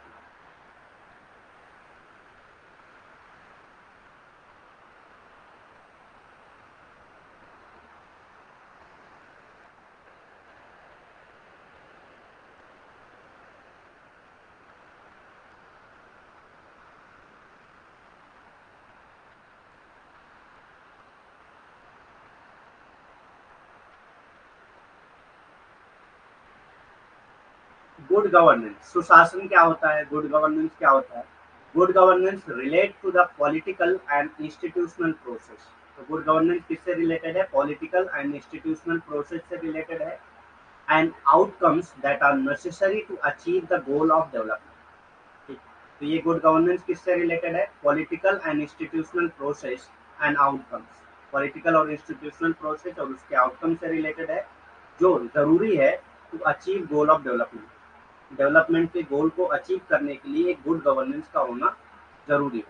सुशासन राजनीतिक और संस्थागत प्रक्रियाओं प्रतिक्रियाओं प्रक्रियाओं ठीक, सुशासन राजनीतिक और संस्थागत प्रक्रियाओं और परिणामों से संबंधित है, जो विकास के लक्ष्यों को प्राप्त करने के लिए आवश्यक होता है। तो सुशासन क्या है? ये राजनीतिक और संस्थागत प्रक्रियाओं से जुड़ा हुआ है और उसके परिणामों से जुड़ा हुआ है, जो विकास के लक्ष्यों को पाने के लिए जरूरी है। ठीक, तो विकास के लिए सुशासन का होना बहुत जरूरी है, डेवलपमेंट के लिए गुड गवर्नेंस का होना बहुत जरूरी है। The true test of good governance is the degree to which it delivers on the promise of human rights. ठीक, तो सबसे ज्यादा ट्रू टेस्ट क्या है गुड गवर्नेंस का? क्या ये सारे ह्यूमन राइट्स को, जो भी प्रॉमिस किए गए ह्यूमन राइट्स को, उसको पूरा कर पा रहा है, उसको डिलीवर कर पा रहा है कि नहीं? सिविल राइट्स को पूरा कर पा रहा है, डिलीवर कर पा रहा है कि नहीं? कल्चरल, इकोनॉमिक या पॉलिटिकल एंड सोशल राइट्स को पूरा कर पा रहा है या डिलीवर कर पा रहा है या नहीं? मतलब इस चीज को सुनिश्चित कर पा रहा है कि नहीं कि सारे लोगों के ह्यूमन राइट्स को प्रोटेक्ट किया गया है, चाहे वो सिविल राइट हो, कल्चरल राइट हो, इकोनॉमिक राइट हो, पॉलिटिकल राइट हो या सोशल राइट। अगर एक गुड गवर्नेंस होगी तो वो ये सुनिश्चित करेगी, ये जो है इंश्योर करेगी कि सारे लोगों के ह्यूमन राइट्स को पूरा किया जा रहा है, civil, cultural, economic, political and social right. अच्छे शासन की सच्ची परीक्षा क्या होती है कि क्या वह किस हद तक मानव अधिकारों के वादे को पूरा करता है। तो अच्छे शासन की, यानी कि सुशासन की सबसे सच्ची परीक्षा क्या होती है? कि ये देखना कि क्या वह जो है मानव अधिकारों के, जो भी मानव अधिकारों के वादे थे उसको पूरा कर रही है कि नहीं। चाहे वो अधिकार नागरिक से रिलेटेड हो, चाहे वो सांस्कृतिक से रिलेटेड हो, चाहे आर्थिक से रिलेटेड हो, चाहे राजनीतिक से रिलेटेड हो, चाहे सामाजिक अधिकार हो। ठीक, कोई भी अधिकार हो, उन अधिकारों को किस हद तक पूरा कर पा रही है, ये तय करता है कि वो शासन जो है सुशासन है या नहीं। ठीक, वो शासन अच्छा शासन है या नहीं, ये तय करने के लिए आपको क्या देखना होगा? मानव अधिकार के जो वादे थे उसको किस लेवल पे पूरा किया जा रहा है। ठीक, मानव अधिकार के जो लेवल थे उसको किस हद तक पूरा किया जा रहा है, ये जरूरी है देखना। Good governance has 8 major characteristics. Good governance जो है उसमें क्या क्या चीजें होती हैं? 8 मेजर कैरेक्टरिस्टिक्स होती हैं। सुशासन की 8 प्रमुख विशेषताएं होती हैं। सुशासन की 8 प्रमुख विशेषताएं होती हैं। अब ये 8 प्रमुख विशेषताएं क्या है? It is participatory. It is participatory मतलब ये पार्टिसिपेटरी होना चाहिए, ये सहभागी होना चाहिए। सहभागी मतलब कि every section must have participated in the governance. ठीक, हर पार्ट जो है आ, जो भी सेक्शन है, सोसाइटी का जो भी सेक्शन है या उस कंट्री का जो भी सेक्शन, सोसाइटी इसलिए कह रहे हैं कि हर सोसाइटी की एक गवर्नेंस होती है। तो गुड गवर्नेंस के लिए जरूरी है कि जो सोसाइटी है उसके सारे सेक्शन का पार्टिसिपेशन जरूरी है। ठीक, सारे सेक्शन, जैसे हमारे यहाँ क्या है, ओबीसी, एसटी, एससी, वुमेन के लिए अभी बिल पास हुआ है, वुमेन के रिजर्वेशन के लिए पार्लियामेंट में, वुमेन के रिजर्वेशन के लिए। तो किस लिए पास होता है, ये पार्टिसिपेशन को इंक्रीज करने के लिए, ताकि वुमेन का पार्टिसिपेशन बढ़ाया जाए। तो अगर गुड गवर्नेंस होगी तो वो सारे सेक्शन का पार्टिसिपेशन क्या करेगी, इंसेव करेगी। तो ओबीसी, एसटी, एससी के लिए सीट रिजर्व होती है। आप देखेंगे लोकल सेल्फ गवर्नमेंट में जो है 73rd अमेंडमेंट, 74th अमेंडमेंट के जरिए क्या किया गया, पार्टिसिपेशन को बढ़ाया गया, विमेन को पार्टिसिपेट, विमेन को रिजर्वेशन दिया गया, ये जो है, या जो है एसटी, एसटी को रिजर्वेशन दिया गया, ओबीसी, एसटी, एससी इन सबको रिजर्वेशन दिया जाता है। ठीक, तो ये किस लिए किया जाता है, ये पार्टिसिपेशन को इंक्रीज करने के लिए। तो एक गुड गवर्नेंस का सबसे मेन काम क्या होता है, सबसे पहली कैरेक्टरिस्टिक क्या होती है, पार्टिसिपेटरी होती है। इट इज पार्टिसिपेटरी, ये सहभागी, सारे सेक्शन जो है इसमें पार्ट लेते हैं। कंसेंसस ओरिएंटेड, आम सहमति उन्मुख, मतलब कि ऐसा नहीं है कि आम सहमति ना हो, कंसेंसस ओरिएंटेड होना चाहिए, सारे लोगों की सहमति उस गवर्नमेंट पे होनी चाहिए, आम सहमति होना जरूरी है, यानी कि डेमोक्रेसी होना जरूरी है। ठीक, डेमोक्रेसी होना जरूरी है। डेमोक्रेसी में क्या होते हैं, लोगों की आम सहमति से एक अ, जो रिप्रेजेंटेटिव होता है वो चुना जाता है और वही जो है उनको रिप्रेजेंट करता है पार्लियामेंट में। ठीक, तो ये क्या है, कंसेंसस ओरिएंटेड है, आम सहमति के उन्मुख के बेस पे, और जो भी पॉलिसीज बनेगी वो पॉलिसीज भी इसी बेस पे बनेगी। ठीक, गवर्नेंस की जो भी पॉलिसीज बनेंगी वो इसी बेस पे बनेंगी कि सारे लोगों का कंसेंसस है कि नहीं, ये पॉलिसी जो है वो कंसेंसस ओरिएंटेड है या नहीं, आम सहमति के बेस पे है या नहीं। ठीक, तो दूसरा क्या है, दूसरी कैरेक्टरिस्टिक क्या है, कंसेंसस ओरिएंटेड, आम सहमति उन्मुख। तीसरे क्या है, अकाउंटेबल। अकाउंटेबल मतलब जवाबदेह। तो गवर्नेंस जो है वो जवाबदेह होना चाहिए लोगों के प्रति। ठीक, पीपल्स के प्रति इनका जवाबदेह, इनका अकाउंटेबल होना जरूरी है अगर एक गुड गवर्नेंस है तो। अकाउंटेबल कैसे, कोई भी चीजें हो रही है कंट्री में, ठीक, कोई पॉलिसी हो रही है या कोई जो है घटना हो रही है, कोई इंसिडेंट हो रहा है, तो उसका जवाबदेह, उसका अकाउंटेबल कौन होगा, वो गवर्नेंस ही होगा, किसी भी बेस पे। सपोज करिए कहीं पे कोई भी इंसिडेंट हो सकता है, ब्रिज गिर गई, या मतलब रोड सही नहीं है, या पॉलिसी सही से इम्प्लीमेंट नहीं हो रही है, वेलफेयर पॉलिसी जो है वो उसमें करप्शन हो रहा है। ठीक, तो ये सब का जवाबदेह कौन होगा, गवर्नमेंट ही होगी, अकाउंटेबल कौन होगा, गवर्नमेंट ही होगी। ठीक, तो एक गुड गवर्नेंस के लिए जरूरी है कि वो अकाउंटेबल हो, किसके प्रति, पीपल्स के प्रति, वो जवाबदेह हो किसके, लोगों के प्रति, जनता के प्रति। ठीक, ट्रांसपेरेंट, पारदर्शी। एक गुड गवर्नेंस का जो बेस्ट कैरेक्टरिस्टिक्स है वो कौन सा है, ट्रांसपेरेंट होना चाहिए, जो भी चीजें हैं वो ट्रांसपेरेंट है। ठीक, पारदर्शी, जो भी चीजें हों वो पारदर्शी हैं। जैसे कोई पॉलिसी अगर इम्प्लीमेंट की जा रही है तो उस पर कितना खर्च आ रहा है, पॉलिसीज क्या है, किसके लिए है, ये सारी चीजें जो है ट्रांसपेरेंट होनी चाहिए। और जो भी इकोनॉमिक डेवलपमेंट हो रहा है, जो भी मतलब चीजें जैसे फंड से रिलेटेड जो है ट्रांसपेरेंसी होनी चाहिए, ट्रांसपेरेंसी होनी चाहिए। ठीक, जो भी फंड इकट्ठा हो रहे हैं, कितने इकट्ठा हो रहे हैं, कहाँ पे खर्च हो रहे हैं, कितना परसेंट कहाँ पे लग रहा है, ये सारी चीजें ट्रांसपेरेंसी में आ जाती है। जैसे हम लोगों के, जैसे एक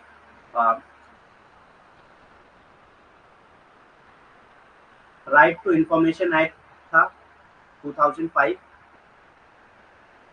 राइट टू इंफॉर्मेशन एक्ट 2005, ये क्या था, ट्रांसपेरेंसी को ही मेंटेन करने के लिए। ठीक, पारदर्शिता को ही मेंटेन करने के लिए था कि अब कोई भी क्वेश्चन, कोई भी जो भी गवर्नमेंट में ऑफिशियल है, उससे कोई भी क्वेश्चन जो है, राइट टू इंफॉर्मेशन एक्ट, कोई भी एक इंडिविजुअल, एक आम आदमी जो है पूछ सकता है, किसी भी पॉलिसी से रिलेटेड, किसी भी इंसिडेंट से रिलेटेड वो क्वेश्चन पूछ सकता है। जो भी उसको इन्फॉर्मेशन चाहिए वो इन्फॉर्मेशन वो राइट टू इन्फॉर्मेशन एक्ट 2005 के जरिए निकलवा सकता है, जिसको हम लोग आरटीआई के नाम से जनरली जानते हैं। तो ये किस लिए था, ये ट्रांसपेरेंसी को ही मेंटेन करने के लिए, ये ट्रांसपेरेंसी को ही मेंटेन करने के लिए। रिस्पॉन्सिव, उत्तरदायी होना चाहिए। अकाउंटेबल और रिस्पॉन्सिव दोनों मिलते जुलते टर्म है। रिस्पॉन्सिव मतलब कि वो अगर कोई भी चीज़ हो रही है तो उसका रिस्पॉन्स देना जो है वो गवर्नमेंट को ज़रूरी है। ठीक, अगर कंट्री में कोई भी इंसिडेंस हो रहा है, कोई भी करप्शन हो रहा है या कोई भी घटना हो रही है, ठीक, जैसे हम लोग अगर रेप वगैरह की केसेस बहुत ज़्यादा बढ़ जाते हैं कंट्री में, देश में जो है रेप वगैरह के मतलब बलात्कार के केस बहुत ज़्यादा बढ़ जाते हैं या क्रिमिनल एक्टिविटीज़ बहुत ज़्यादा बढ़ जाती है, ठीक, आपराधिक गतिविधियाँ जो है बहुत ज़्यादा बढ़ जाती हैं, तो हम उसका उसका उत्तर उसका रिस्पॉन्स जो है किससे चाहते हैं? गवर्नमेंट से ही चाहते हैं। तो एक गुड गवर्नेंस के लिए ज़रूरी है कि वो रिस्पॉन्सिव हो, सारी चीज़ों का रिस्पॉन्स कर रही हो, सारी चीज़ों का उत्तरदायित्व कर रही हो, उत्तरदायी हो सारी चीज़ों के लिए। ठीक, जो भी इंसिडेंट्स हो रहे हैं कंट्रीज़ में, जो भी घटनाएँ हो रही हैं, वो उसका रिस्पॉन्सिव कौन होगा? गवर्नेंस ही है। ठीक, इफेक्टिव एंड एफिशिएंट होना चाहिए। गवर्नमेंट जो है वो इफेक्टिव के साथ-साथ एफिशिएंट होना चाहिए, प्रभावी और कार्यकुशल होनी चाहिए। इफेक्टिव मतलब वो प्रभावी हो, काम करने के लिए बहुत ज़्यादा इफ़ेक्टिव, एफ़िशिएंट मतलब वो गवर्नमेंट ऐसी होनी चाहिए कि वो एफ़िशिएंट हो, उसके काबिल हो कि कुछ काम जो है डेवलपमेंट के काम कर सकती है। ठीक, कार्यकुशल मतलब कि उसके काबिल होना चाहिए, कार्य करने के काबिल होना चाहिए। ठीक, इक्विटेबल एंड इंक्लूसिव, इक्विटेबल और इंक्लूसिव रहनी चाहिए, मतलब ये इक्वलिटी को मेंटेन कर रही है, इक्विटी को मेंटेन कर रही है कंट्री में। और इंक्लूसिव, इंक्लूसिव मतलब सारे सेक्शन को साथ लेकर चल रही है। न्याय संगत और समावेशी होनी चाहिए, ऐसा नहीं कि किसी एक समुदाय, किसी एक कम्युनिटी को आगे लेकर गवर्नमेंट अगर बढ़ रही है तो उसको जो है गुड गवर्नेंस का एग्जाम्पल नहीं माना जाए। ठीक, जो भी कंट्रीज या समाज में जो भी सेक्शन है उन सबको इक्वल तौर पे, इक्विटी के बेस पे और इंक्लूसिव के साथ साथ आगे बढ़ना होगा। ये गुड गवर्नेंस की कैरेक्टरिस्टिक होती है। न्याय संगत के साथ साथ समावेशी होनी चाहिए। ठीक, तो न्याय संगत के साथ साथ समावेशी, समावेशी मतलब सारे लोगों का साथ होना चाहिए। जैसे सबका साथ सबका विकास जो एक नारा था, ये क्या है? एक इक्विटेबल एंड इंक्लूसिव पॉलिसी के बेस पे है। ठीक, न्याय संगत और समावेशी के का एक जो है रिस्पॉन्स है एक तरह का ये। ठीक, follow the rule of law, और जो गवर्नमेंट है वो रूल ऑफ लॉ को फॉलो कर रही है। ठीक, रूल ऑफ लॉ को फॉलो करना मतलब कि जो भी कंट्रीज में लॉ है वो सबके लिए होनी चाहिए। ठीक, और उस रूल ऑफ लॉ को वो फॉलो कर रही हो, लॉ के अकॉर्डिंग ही अपनी गवर्नमेंट को चला रही है। ठीक, तो ये गुड गवर्नेंस का एग्जाम्पल है कि वो लॉ के अकॉर्डिंग ही अपने गवर्नमेंट को चला रही है और कानून के शासन का पालन कर रही है।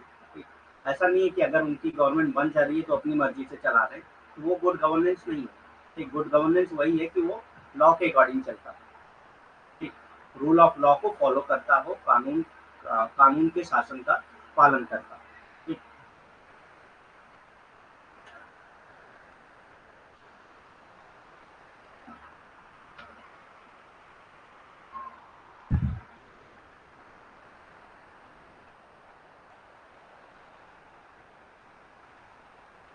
नेक्स्ट टर्म आता है पॉलिटिकल कल्चर। ठीक, पॉलिटिकल कल्चर का टर्म आता है एक राजनीतिक संस्कृति। अब ये पॉलिटिकल कल्चर क्या है या राजनीतिक संस्कृति क्या है, देखते हैं हम लोग। तो political culture describe how culture impact politics. तो पॉलिटिकल कल्चर डिस्क्राइब करता है कि कैसे कल्चर जो है पॉलिटिक्स को इम्पैक्ट करता है, कैसे कल्चर के जरिए पॉलिटिक्स पे इम्पैक्ट पड़ता है, कल्चर का इम्पैक्ट जो है वो पॉलिटिक्स पे कैसे पड़ता है। ठीक, तो राजनीतिक संस्कृति बताती है कि संस्कृति राजनीति को कैसे प्रभावित करती है। राजनीतिक संस्कृति ये बताती है कि संस्कृति जो है वो राजनीति पर अपना प्रभाव कैसे डालती है। ठीक, every political system is embedded in a particular political culture. Her political system जो है एक पार्टिकुलर पॉलिटिकल कल्चर से जुड़ा हुआ होता है। ठीक, हर पॉलिटिकल सिस्टम जो है एक पार्टिकुलर पॉलिटिकल कल्चर से जुड़ा हुआ होता है। प्रत्येक राजनीतिक व्यवस्था एक विशेष राजनीतिक संस्कृति में सन्निहित होती है। यानी कि जो भी राजनीतिक व्यवस्था पाई जाती है, किसी भी समाज में जो भी राजनीतिक व्यवस्था पाई जाएगी, वो किसी विशेष राजनीतिक संस्कृति से ही जुड़ी हुई होती है। ठीक, every political system is embedded in a particular political culture. ठीक,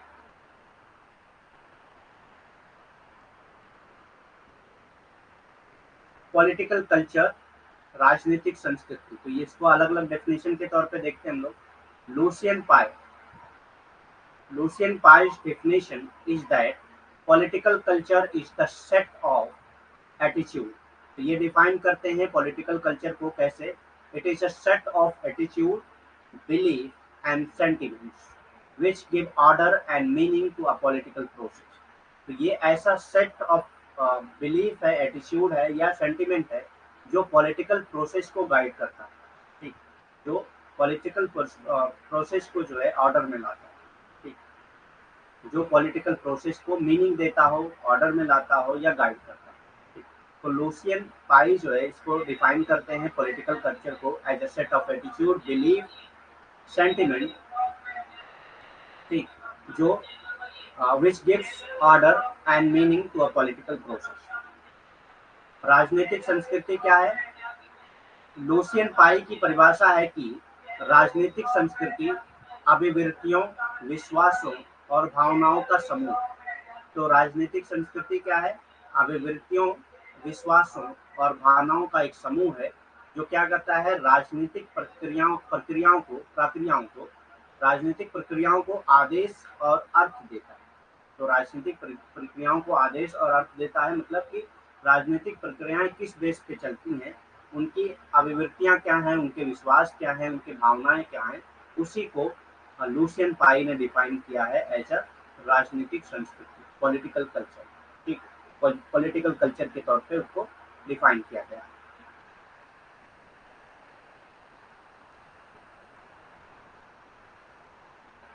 Which provide the underlying assumptions and rules that govern behavior in a political system, in the political system, which provide underlying assumption। तो underlying assumption को provide करता है, underlying assumptions and rules that govern behavior in the political system। मतलब political system में जो भी participate कर रहे हैं, जो भी मेंबर हैं पॉलिटिकल सिस्टम के, उनका बिहेवियर कैसा होगा, क्या रूल्स हैं, क्या अजम्पशंस हैं, ये सारी चीजें कौन प्रोवाइड करता है? ये पॉलिटिकल कल्चर ही प्रोवाइड करता है। मतलब किस तरह का बिहेवियर होगा एक पॉलिटिशियन का, ठीक, और किस रूल पे काम करेंगे, किस तरह के एजम्पशंस हैं, ये सारे अंडरलाइनिंग एजम्पशंस, रूल्स और गवर्निंग बिहेवियर जो है पॉलिटिकल सिस्टम के, वो कौन प्रोवाइड करता है? वो पॉलिटिकल कल्चर ही प्रोवाइड करता है, जो अंतर्निहित मान्यताओं और नियमों को प्रदान करती है, जो राजनीतिक व्यवस्था में व्यवहार को नियंत्रित करती है। तो ये क्या करती है? अंतर्निहित जो मान्यताएं हैं या नियम जो है उनको प्रोवाइड करती है, उनको प्रदान करती है, जो क्या करते हैं, अब ये अंतर्निहित मान्यताएं या नियम क्या काम करते हैं?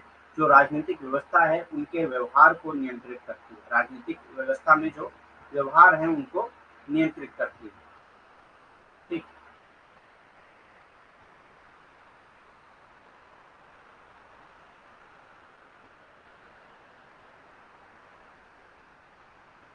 In the book American Federalism, A View from the States, Daniel Elijah first theorized in 1966 that United States could be divided into three distinct political cultures।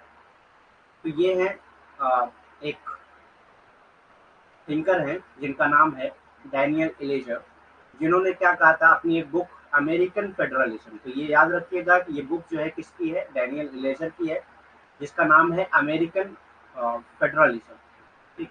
एक a view from the state, ये पूरी book का नाम है American federalism, a view from the state, Daniel Elazar first theorise in 1966। तो ये book कब publish हुई? 1966 में, और इसी में पहली बार इन्होंने थ्योराइज किया था कि United state could be divided into three distinct political culture. United state को तीन अलग अलग पॉलिटिकल कल्चर में डिवाइड किया जा सकता है, बांटा जा सकता है, ठीक। तो यूनाइटेड स्टेट में जो भी पॉलिटिक्स है उनको तीन डिस्टिंक्ट पॉलिटिकल कल्चर में बांटा जा सकता है। ये किसने कहा था? डैनियल इलेजर ने कहा था अपनी book American federalism, a view from the state. कब कहा था? 1966 में कहा, ठीक। पुस्तक में अमेरिकी संघवाद, राज्यों में एक दृश्य, ठीक, अमेरिकी संघवाद राज्यों में एक दृश्य, ये पुस्तक का नाम है।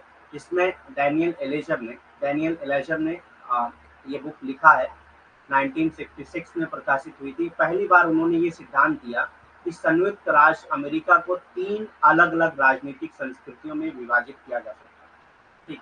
तो संयुक्त राज्य अमेरिका को तीन अलग अलग राजनीतिक संस्कृतियों में विभाजित किया जा सकता है कि मतलब उनकी उनकी जो राजनीतिक व्यवस्था है उनको तीन अलग अलग राजनीतिक संस्कृतियों में विभाजित किया जा सकता है। अब ये 3 अलग-अलग राजनीतिक संस्कृतियाँ कौन-कौन हैं वो देखते हैं हम लोग। तो सबसे पहले आता है मोरलिस्टिक, सबसे पहले आता है मोरलिस्टिक। तो ये ऐसा कल्चरल पॉलिटिकल कल्चर है, ठीक। ये ऐसा पॉलिटिकल कल्चर है जो मोरल बेस्ड है, नैतिकवादी, नैतिकतावादी, ठीक। जो मोरालिटी के बेस पे है, नैतिकता के बेस पे। दूसरा आता है इंडिविजुअलिस्टिक, व्यक्तिवादी, जो इंडिविजुअल पे फोकस करता हो, ठीक। इंडिविजुअलिस्टिक यानी कि व्यक्तिवादी। और तीसरा क्या है, एंड ट्रेडिशनलिस्टिक, जो ट्रेडिशनल चीजों को मानता हो, पारंपरिक हो, ठीक। तो इलेजर कहते हैं कि जो यूएस है, यूनाइटेड स्टेट है, उनका जो पॉलिटिकल सिस्टम है, उनको 3 पॉलिटिकल कल्चर में बांटा जा सकता है। पहला क्या है, मोरलिस्टिक, दूसरा इंडिविजुअलिस्टिक और तीसरा जो है ट्रेडिशनलिस्टिक। तो इलेजर कहते हैं कि जो भारत और जो मतलब संयुक्त राष्ट्र अमेरिका का राजनीतिक प्रणाली है, उसको 3 सांस्कृतिक तरीके से, 3 जो है राजनीतिक संस्कृति में बांटा जा सकता है, जो कौन-कौन सी है, नैतिकतावादी है, व्यक्तिवादी है और पारंपरिक, ठीक। नैतिकतावादी, व्यक्तिवादी और पारंपरिक। नैतिकतावादी मतलब जो नैतिक चीज़ों पे बेस्ड हो, ठीक। व्यक्तिवादी यानी कि जो व्यक्ति को फोकस करता हो, व्यक्ति पे फोकस करता हो, ठीक। और पारंपरिक यानी कि जो पारंपरिक तरीके से चलता हो, वहाँ की जो परंपरा है उसके बेसिस पे चलता हो। तो ये 3 पॉलिटिकल कल्चर पाए जाते हैं अमेरिका में, ठीक। 3 हाँ, राजनीतिक संस्कृतियाँ पाई जाती हैं। डेफिनेशन यानी कि परिभाषाएँ। अब ये पॉलिटिकल कल्चर के डेफिनेशन क्या हैं अलग-अलग? अकॉर्डिंग टू एरिक रो ने कैसे डिफाइन किया है पॉलिटिकल कल्चर को? Political culture is a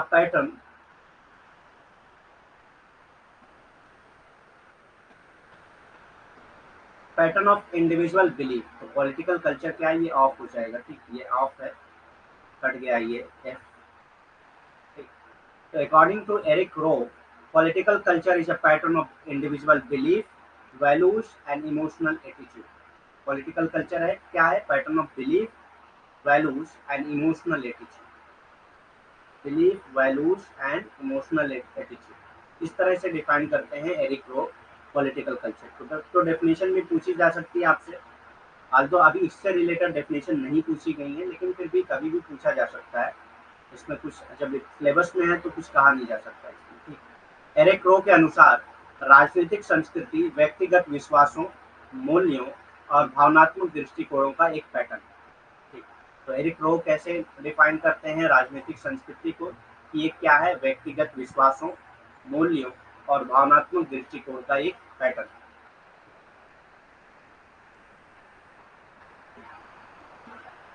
according to Almond and Powell, Almond and Powell कैसे डिफाइन करते हैं पॉलिटिकल कल्चर को?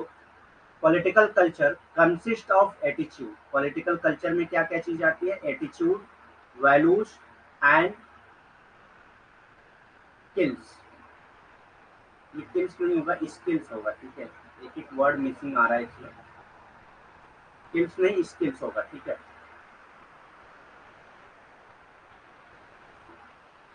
स्किल की हिंदी क्या होती है? किसी को पता है स्किल की हिंदी क्या होती है? Political culture consists of attitude, values and skills which are current in entire population, जो पूरी पॉपुलेशन में होती है, and those propensity and pattern which may be found in separate part of the society, और ये जो है separate part of the society में भी पाई जाती है, ठीक। राजनीतिक संस्कृतियों में वे अभिव्यक्तियां आ जाती हैं जो मूल और स्किल्स कहते हैं विशेषताएं शामिल हैं, जो संपूर्ण जनसंख्या में प्रचलित होती है, जो संपूर्ण जनसंख्या में क्या होती है? प्रचलित होती हैं। और वे प्रवृत्तियां और प्रतिमान जो समाज के अलग अलग हिस्सों में पाए जाते हैं, और ऐसे प्रवृत्तियां और प्रतिमान जो समाज के अलग अलग हिस्सों में पाई जाती है, ठीक। कौशल, हाँ, हत्याएं की जगह पे कौशल हो जाएगा। ये असल में किल्स का ट्रांसलेशन जो है वो हत्याएं हो गया था। तो मूल और कौशल, कौशल की स्पेलिंग यही है ना? हाँ। तो राजनीतिक संस्कृति में वह अभिव्यक्तियां, मूल और कौशल शामिल हैं जो संपूर्ण जनसंख्या में प्रचलित हैं, और वे प्रवृत्तियां हैं जो संपूर्ण जनसंख्या में प्रचलित होती हैं। वैसी कौशल और आवृत्तियां और मूल्य जो है शामिल होती हैं किसमें, राजनीतिक संस्कृति में। और जो क्या है, अ, जो संपूर्ण जनसंख्या में प्रचलित होती हैं और वे प्रवृत्तियां और प्रतिमान जो समाज के अलग अलग हिस्सों में पाई जाती हैं, उसको अल्मंड और पावेल जो है राजनीतिक संस्कृति के तौर पे परिभाषित करते हैं। ठीक। Almond defines political culture. Almond कैसे डिफाइन करते हैं पॉलिटिकल कल्चर को, as a set of attitude, belief, notion, faith, and understanding of political system। ठीक, set of attitude, belief, notion, जो कल्चर की डेफिनेशन है वही इसमें भी है, बस ये पॉलिटिकल सिस्टम से रिलेटेड है बस। ठीक, attitude, belief, notion, faith and understanding of political system, political issues, political ideologies and political characters. इस तरह से ये डिफाइन करते हैं एलिमेंट पॉलिटिकल कल्चर।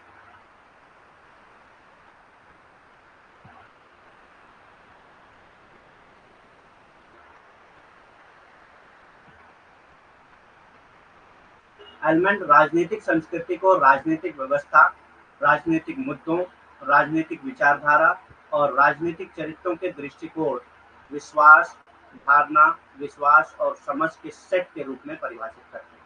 तो किस तरह से राजनीतिक संस्कृति को परिभाषित करते हैं कि ये राजनीतिक व्यवस्था, राजनीतिक मुद्दों, राजनीतिक विचारधारा और राजनीतिक चरित्रों के दृष्टिकोण, विश्वास, धारणा, विश्वास और समझ के सेट के रूप में परिभाषित करते हैं। ठीक।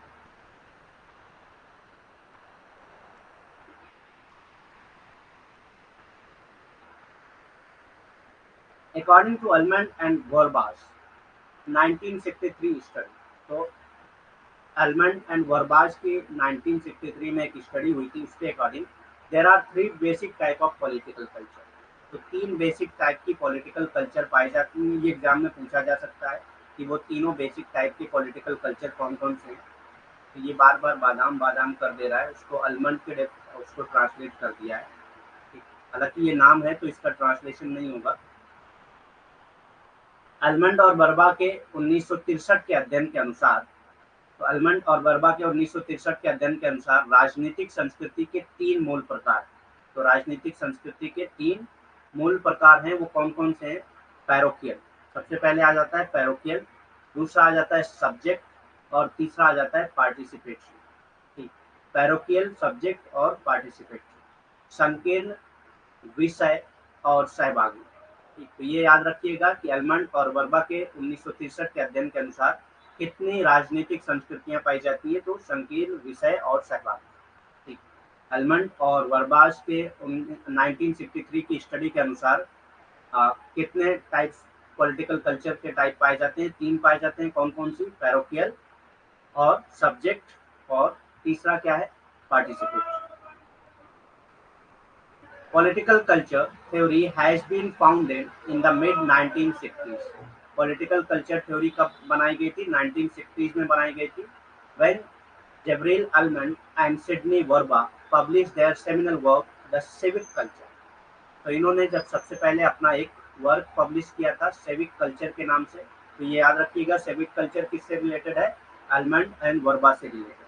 ठीक, तो civic culture almond and Verba ने लिखा था और ये 1960 में पब्लिश हुई थी। और यहीं से पॉलिटिकल कल्चर की थ्योरी की शुरुआत हुई थी, यहीं से पॉलिटिकल कल्चर थ्योरी की शुरुआत हुई थी। Political culture theory has been founded in mid 1960s when Gabriel Almond and Sidney Verba publish their seminal work the civic culture. Civic culture से कई बार पूछा गया एग्जाम में। राजनीतिक संस्कृति सिद्धांत की स्थापना 1960 के दशक के मध्य में की गई। ठीक, तो राजनीतिक संस्कृति सिद्धांत की स्थापना कब की गई थी, 1960 के दशक में की गई थी, के दशक के मध्य में की गई। ठीक, जब जबरील अल्मंड और सिडनी वर्बा ने अपनी मौलिक कृति द सिविक कल्चर प्रकाशित की।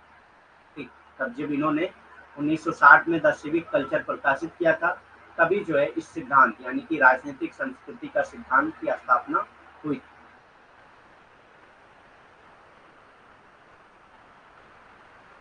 ग्रास रूट डेमोक्रेसी क्या है, grass root democracy is a tendency towards designing political process that shift as much decision making authority as practical to the organizational lowest geographical or social level of organization. तो grass root democracy किसको कहते हैं? ऐसी democracy जो local level पे काम करती है, जो भी मतलब पॉलिटिकल सिस्टम हो वो लोकल लेवल पे काम करता है, जितना लोकल लेवल पे। जैसे हमारे यहाँ ग्रास रूट डेमोक्रेसी है, जहाँ पे पंचायती राज सिस्टम है, अर्बन लोकल गवर्नमेंट्स है, ठीक।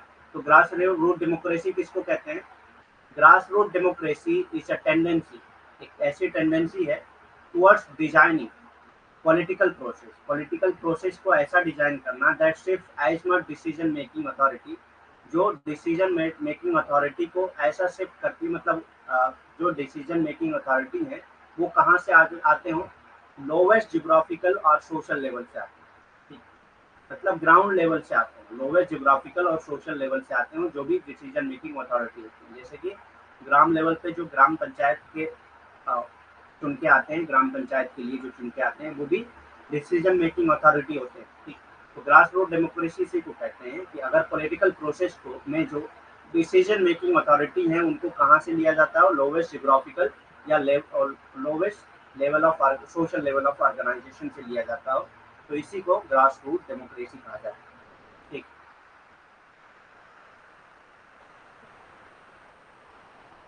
जमीनी लोकतंत्र किसको कहते हैं? जमीनी स्तर पर लोकतंत्र राजनीतिक प्रक्रियाओं को डिजाइन करने की प्रवृत्ति। तो ये जमीनी स्तर पर लोकतंत्र क्या है? राजनीतिक प्रक्रियाओं को डिजाइन करने की प्रवृत्ति है, जिसमें जो संगठन के सबसे निचले भौगोलिक या सामाजिक स्तर के संगठन के व्यवहारिक निर्णय के लिए निर्णय लेने वाले प्राधिकरण को स्थानांतरित करता है, ठीक। मतलब कि जो लोकल लेवल पर, ग्राउंड लेवल पर, जमीनी लेवल पर जो लोग हैं उनके साथ उनको जो है शामिल किया जाता हो निर्णय लेने के जो भी संगठन है उनमें, तो इसी को जमीनी लोकतंत्र कहा जाता है, ठीक। जैसे हमारे यहाँ जो है लोकल गवर्नमेंट को इम्प्लीमेंट किया गया, इसलिए ताकि जमीनी लोकतंत्र को बढ़ावा दिया जाए, ठीक।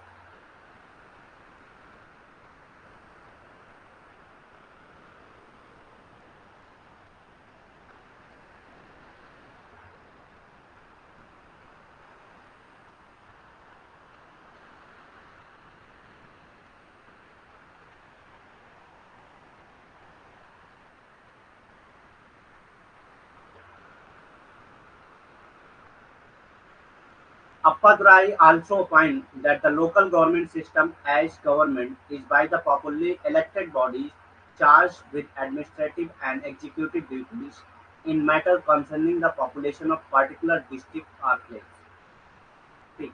तो अप्पादुराई कैसे डिफाइन करते हैं लोकल गवर्नमेंट को? कहते हैं ये सिस्टम है गवर्नमेंट का, ऐसा सिस्टम है जो पॉपुलरली इलेक्टेड बॉडीज के जरिए होता है, मतलब कि जिसमें जो लोग होते हैं वो इलेक्टेड होते हैं with administrative and executive duties, जिनकी एडमिनिस्ट्रेटिव और एग्जीक्यूटिव ड्यूटीज होती हैं, ठीक।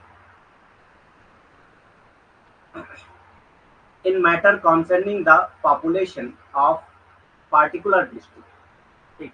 तो इनमें ऐसे मैटर्स डील किए जाते हैं जो पर्टिकुलर डिस्ट्रिक्ट या प्लेस से रिलेटेड होते हैं, मतलब लोकल लेवल पे जो प्रॉब्लम्स हैं उनको सॉल्व करने के लिए होते हैं, ठीक।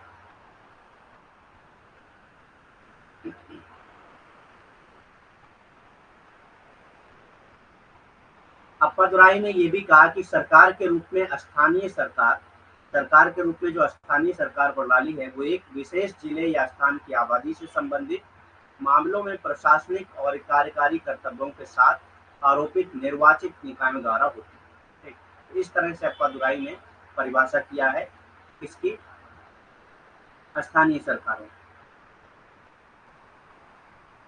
Local government was further defined by Lowell as the tier of government closest to the people, ठीक, tier of government closest to the people।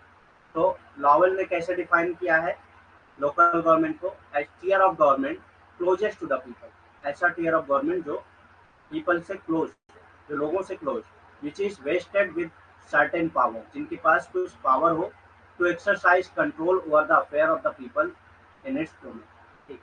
ताकि जो है वो अपनी पावर को एक्सरसाइज कर पाए जो लोकल लेवल पे जो लोग हैं उनके ऊपर, ठीक।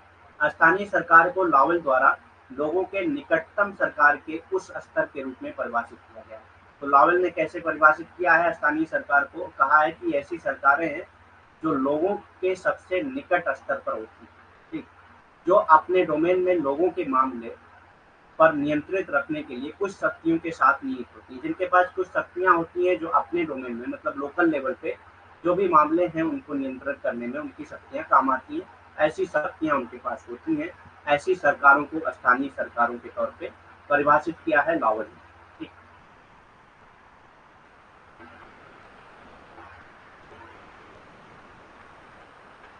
नेक्स्ट कॉन्सेप्ट आता है डिसेंट्रलाइजेशन, विकेंद्रीकरण। Decentralization is a main mechanism through which democracy becomes fully representative and responsive. तो डिसेंट्रलाइजेशन क्या है? एक तरह से लोकल गवर्नमेंट को के फॉर्मेशन का तरीका है। ठीक। डिसेंट्रलाइजेशन क्या है? It is a main mechanism, ये ऐसा मेन मैकेनिज्म है विच डेमोक्रेसी बिकम ट्रूली, जिसके जरिए डेमोक्रेसी जो है ट्रूली रिप्रेजेंटेटिव बनती है और रिस्पॉन्सिव बनती है, क्योंकि ये लोकल लेवल पे हो जाता है। डिसेंट्रलाइजेशन मतलब transfer of power from center to local level, transfer of power from center to local level।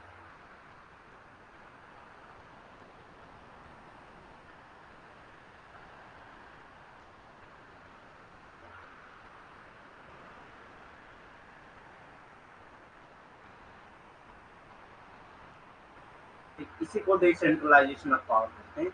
और ये कहा जाता है कि डिसेंट्रलाइजेशन के जरिए ही गवर्नमेंट रिप्रेजेंटेटिव और रिस्पॉन्सिव बनती है। ठीक। विकेंद्रीकरण एक मुख्य तंत्र है जिसके माध्यम से लोकतंत्र वास्तव में प्रतिनिधि और उत्तरदायी बनता है। ठीक। इसके माध्यम से ही, विकेंद्रीकरण के ही माध्यम से जो प्रतिनिधित्व है वो उत्तरदायी बनता है, तो लोकतंत्र जो है वो प्रतिनिधित्व और उत्तरदायी बनता है। ठीक। The 73rd amendment to the Indian constitution, ये क्या है? यही डिसेंट्रलाइजेशन करता है। ठीक। 70 मतलब एक पावर देता है डिसेंट्रलाइजेशन में।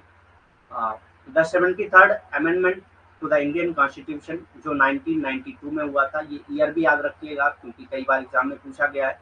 Clearly prescribe that panchayat should be institution of self empowerment. तो पंचायत जो है सेल्फ एम्पावरमेंट का इंस्टीट्यूशन होना चाहिए, through which power are devolved to the people as the participation in the process of planning for economic development।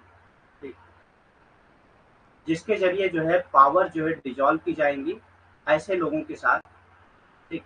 To the people as the participation in the process of planning, इसके तौर पे planning के process में participation के लिए, for economic development, इसके लिए economic development के लिए, एंड सोशल जस्टिस के लिए, एंड इम्प्लीमेंटेशन ऑफ स्कीम, और अलग अलग स्कीम जो होती हैं, प्रोग्राम्स होते हैं गवर्नमेंट के लिए, गवर्नमेंट की वेलफेयर के लिए, लोगों के वेलफेयर के लिए, उसके इम्प्लीमेंटेशन के लिए भी ये लोकल जो पंचायत होंगी वो रहेंगी। ठीक। फॉर दीज पर्पज ये 73rd अमेंडमेंट कहता है। भारतीय संविधान के 73वें संशोधन 1992 में स्पष्ट रूप से कहा गया है कि पंचायतें स्वशासन की संस्थाएं होनी चाहिए, जिसके माध्यम से, तो पंचायतें जो है वो स्वयं शासन की संस्थाएं होनी चाहिए जिसके माध्यम से लोगों को आर्थिक विकास, सामाजिक न्याय की योजना बनाने की प्रक्रिया में भागीदारी और योजनाओं के कार्यान्वयन के लिए शक्तियां प्रदान की जाती है और उद्देश्यों के लिए कार्यक्रम किए जाते हैं। ठीक। इन सारी चीजों के लिए जो पंचायत है वो होनी चाहिए। ये कौन कहता है? 73rd अमेंडमेंट एक्ट कहता है। नेक्स्ट आता है panchayati raj. Panchayat as institutional means for development. Panchayat क्या है? Institutional means for development have been part of Indian system since olden time. ठीक। तो ये ऐसा नहीं कि नया टर्म है, ये बहुत पहले से चला आ रहा है, बहुत पुराने जमाने से चलता आ रहा है। Panchayati raj institution the grass root unit of local self government. Panchayati raj institution क्या है? Grass root unit of local self government. Local self government का ग्रास रूट यूनिट है। ठीक। Have been reflected as instrument of socio economic change in rural India. तो ये rural India में जो है as a instrument of social economic change के तौर पे इस्तेमाल किया जाता है। मतलब कि पंचायती राज के जरिए ही रूरल इंडिया में इकोनॉमिक चेंज आया, सोशियो इकोनॉमिक चेंज आया। ठीक। पंचायती राज के जरिए ही रूरल इंडिया में सोशियो इकोनॉमिक चेंजेस आए हैं। और पंचायती राज सिस्टम जो है कोई नया सिस्टम नहीं है, बहुत पुराने जमाने से चलता है। ठीक। पंचायती राज विकास के संस्थागत साधन के रूप में पंचायतें पुराने समय से ही भारतीय व्यवस्था का हिस्सा रही। तो पंचायतें जो है वो भारतीय समाज में बहुत पुराने समय से भारतीय समाज का हिस्सा रही हैं। पंचायती राज संस्थाएं स्थानीय स्वशासन की जमीनी इकाई मानी जाती है। ठीक, तो ये स्थानीय शासन की जमीनी इकाई मानी जाती है। ग्रामीण भारत में सामाजिक आर्थिक परिवर्तन के साधन के रूप में परिलक्षित। ठीक, तो ये जो है ग्रामीण भारत में माना जाता है कि ग्रामीण भारत में आर्थिक परिवर्तन का एक साधन है कौन? पंचायती राज। ठीक, ग्रामीण भारत में आर्थिक अ, और सामाजिक परिवर्तन का एक कारण है, एक साधन है कौन? पंचायती राज। ठीक,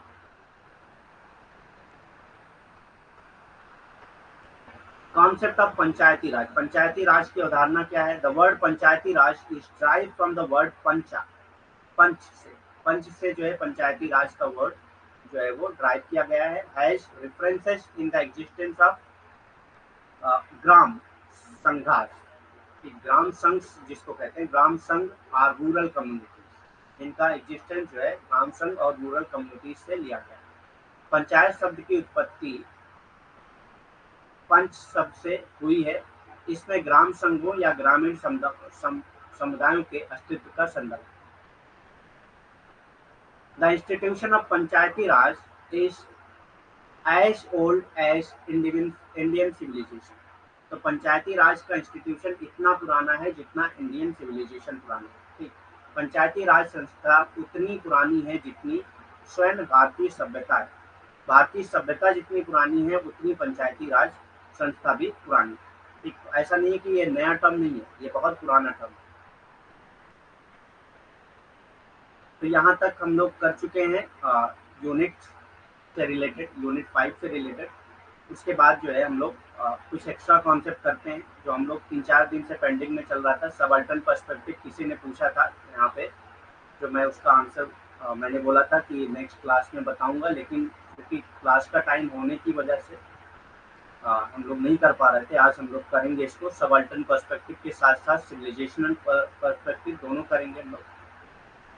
तो देखते हैं वन बाय वन क्या है, बाद में हम लोग कल यूनिट 5 से कंटिन्यू करेंगे। अभी यूनिट 5 के कुछ पार्ट्स बचे हुए हैं, ऐसा नहीं कि खत्म हो गया, हम लोग एक्स्ट्रा कॉन्सेप्ट करने लगे।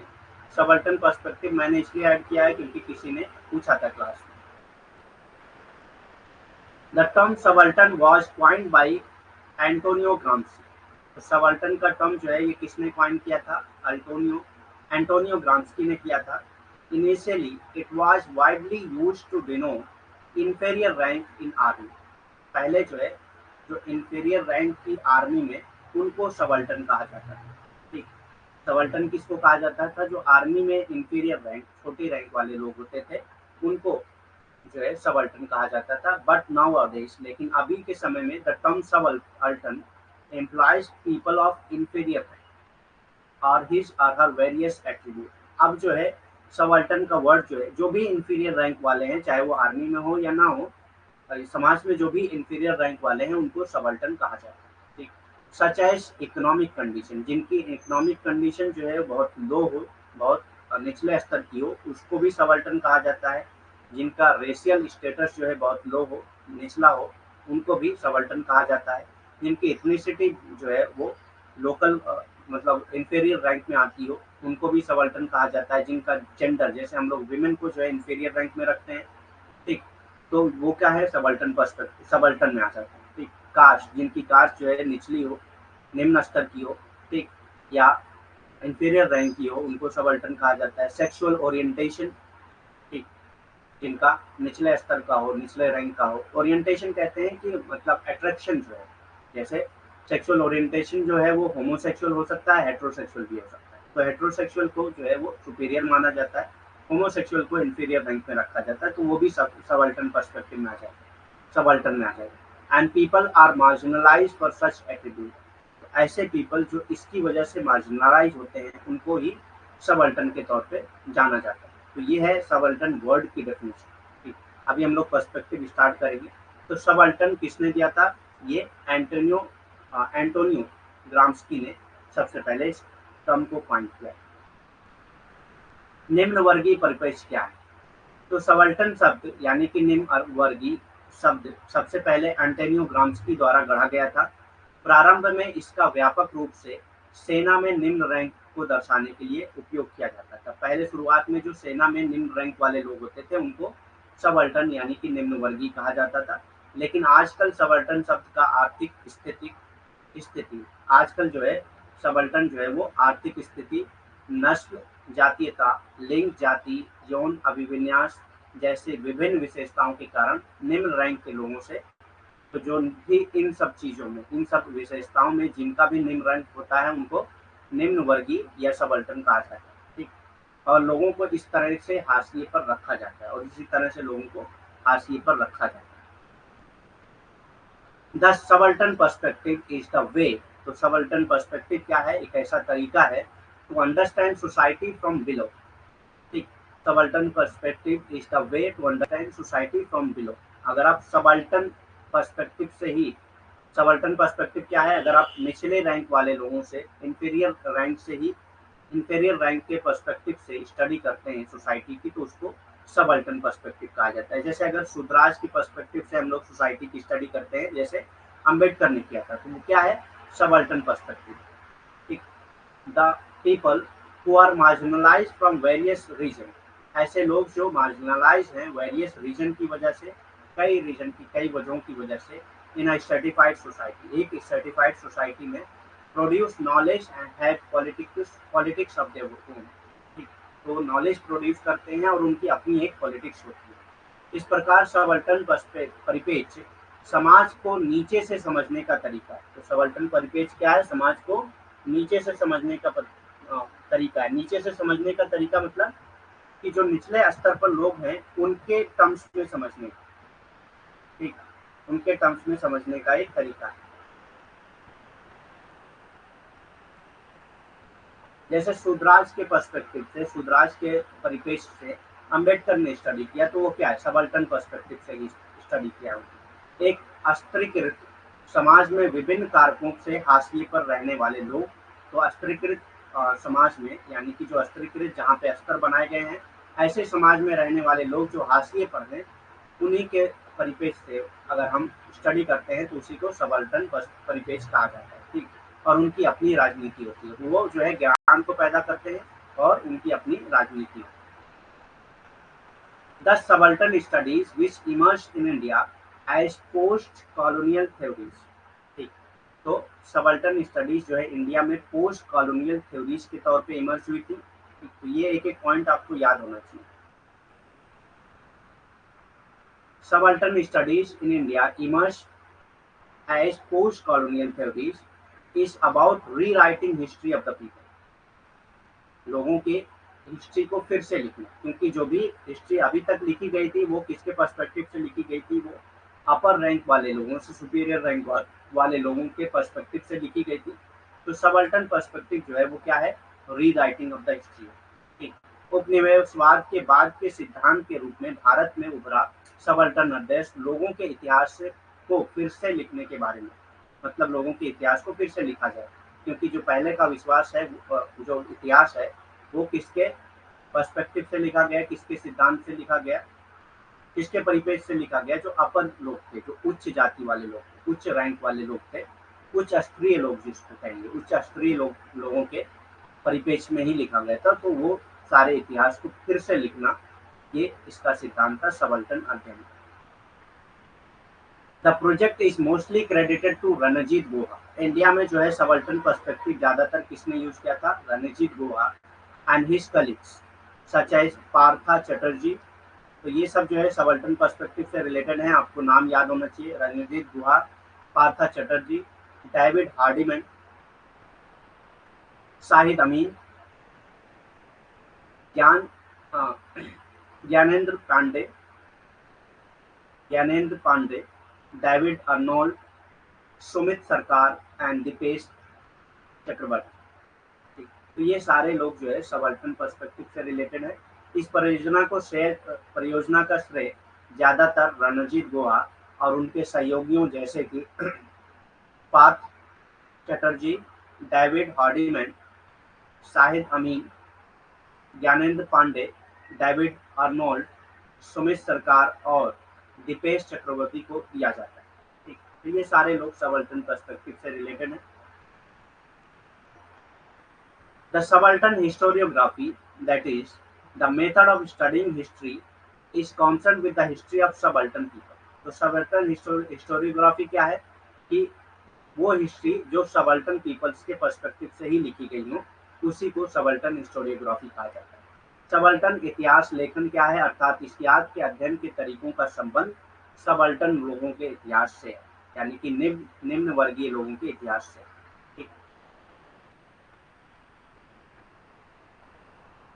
नेक्स्ट कॉन्सेप्ट आता है सिविलाइजेशनल पर्सपेक्टिव, सभ्यतागत परिप्रेक्ष्य। सभ्यतागत परिप्रेक्ष्य इसमें क्या है, civilisational perspective takes a look at society from historical point of view. तो civilisational perspective takes a look at society from historical point of view, ये हिस्टोरिकल पॉइंट ऑफ व्यू से स्टडी करते हैं। It explore the complexity of cultural and social system, ये क्या करता है, cultural और सोशल सिस्टम की जो कॉम्प्लेक्सिटी है उसको एक्सप्लोर करता है। सभ्यतागत परिप्रेक्ष्य समाज को ऐतिहासिक दृष्टिकोण से देखता है, ये सांस्कृतिक और सामाजिक व्यवस्था की जटिलता की पड़ताल करता है। तो सामाजिक व्यवस्था में जो सांस्कृतिक और सामाजिक व्यवस्था में जो जटिलता है उसी की पड़ताल करता है कौन, सभ्यतागत परिप्रेक्ष्य। It follows the medieval and ancient classical text, तो ये किसको फॉलो करता है, medieval and classical ancient classical text जो है उनको फॉलो करता है। ऑफिशियल रिकॉर्ड्स को, जो एंशिएंट मेडिवल और एंशिएंट क्लासिकल ऑफिशियल रिकॉर्ड हैं वो, विलेज कास्ट नेटवर्क एक्सेट्रा, इन सब का अध्ययन करता है। ये मध्यकालीन और प्राचीन शास्त्रीय ग्रंथों, प्राधिकरण अभिलेखों, ग्राम जाति नेटवर्क आदि का अनुसरण करता है। This perspective examines the continuity and change in the social structure from the historical perspective. तो सोशल स्ट्रक्चर में जो कंटिन्यूटी है, जो चेंज है, उसको एग्जामिन करता है हिस्टोरिकल पर्सपेक्टिव से, इसी को सिविलाइजेशनल पर्सपेक्टिव कहा जाता है। ये परिप्रेक्ष्य ऐतिहासिक परिप्रेक्ष्य से सामाजिक संरचना में निरंतरता और परिवर्तन की जांच करता है। ये परिप्रेक्ष्य क्या करता है, ऐतिहासिक परिप्रेक्ष्य से सामाजिक संरचना में जो निरंतरता है या जो परिवर्तन है उसकी जांच करता है। ठीक,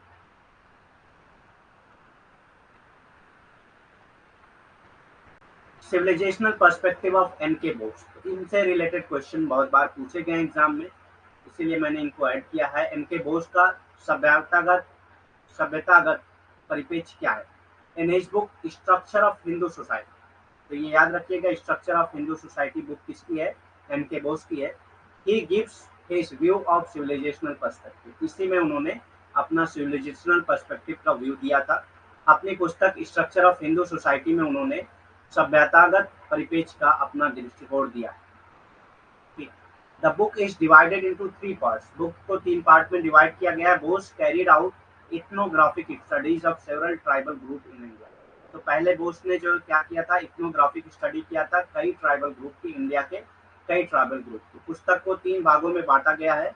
बोस ने भारत में कई आदिवासी समूहों का निर्वंश विज्ञान अध्ययन किया है। ठीक, according to him tribal communities in India share different relationship with the larger society, तो ये कहते हैं कि इंडिया में जो ट्राइबल कम्युनिटीज हैं उनका रिलेशनशिप अलग होता है, किसके साथ, लार्जर सोसाइटी के साथ, जो हिंदू सोसाइटी है उनके साथ। And they are diverse themself, और ये उनसे अलग है। ठीक, उनसे अलग है। उनके अनुसार भारत में जनजातीय समुदाय बड़े समाज के साथ अलग अलग संबंध साझा करते हैं। ठीक, तो बड़े समाज के साथ ये अलग अलग संबंध साझा करते हैं और वे अपने आप में विविधतापूर्ण है, वो अपने आप में ही विविधतापूर्ण है। He uses 2 parameter to differentiate different tribal communities, इन्होंने 2 पैरामीटर यूज किया है ट्राइबल कम्युनिटीज को डिफरेंशिएट करने के लिए, मतलब उनको अलग करने के लिए from each other. These are technological development, तो पहला पैरामीटर क्या है, technological development and extent of geographical and social isolation, और दूसरा पैरामीटर क्या है, extent of geographical and social isolation. ठीक, वो विभिन्न आदिवासी समुदाय को एक दूसरे से अलग करने के लिए 2 मापदंडों का उपयोग करते हैं। ये पहला मापदंड क्या है, तकनीकी विकास, और दूसरा भौगोलिक और सामाजिक अलगाव की सीमा। ठीक, तो ये याद रखिएगा, ये भी एग्जाम में पूछा जा सकता है। His anthropological work among tribes of Odisha, तो इन्होंने कौन कौन से ट्राइब्स की स्टडी की थी, इससे रिलेटेड भी क्वेश्चन पूछे गए एग्जाम में। His anthropological work among tribes of Odisha, Odisha tribes में इन्होंने एंथ्रोपोलॉजिकल वर्क किया था, जैसे छोटा नागपुर लाइक उड़ीसा और छोटा नागपुर में किया था, जैसे कि जोंग्स believe that these are untouched by Brahmanical influence. तो ये जोंग्स ट्राइब्स के बारे में लिखते हैं कि ये इनके अंदर जो है ब्राह्मणिकल इन्फ्लुएंस नहीं है, मतलब हिंदू कास्ट सिस्टम से का इन्फ्लुएंस इनके अंदर नहीं है। उड़ीसा और छोटा नागपुर की जुआंग जैसी जनजातियों के बीच उनके मानव शास्त्रीय कार्य का मानना है कि ये ब्राह्मणवादी प्रभाव से अछूते हैं, मतलब इनके अंदर जो है ब्राह्मणवादी प्रभाव नहीं है, हिंदू समुदाय का कोई प्रभाव नहीं है। These tribes are regarded as non Aryan, इन ट्राइब्स को नॉन आर्यन कहा है इनके बोस ने, falling broadly within Hindu community. He also pays attention to more advance tribe, और इन्होंने कई एडवांस ट्राइब के ऊपर भी अटेंशन दिया है, जैसे ओरान और मुंडास। तो ओरान और मुंडास की स्टडी भी इनके बोस ने किया है। ठीक, इन जनजातियों को मोटे तौर पर हिंदू समुदाय के अंतर्गत आने वाली गैर आर्यन जनजाति माना जाता है। ठीक, गैर आर्यन जनजाति माना जाता है इनको।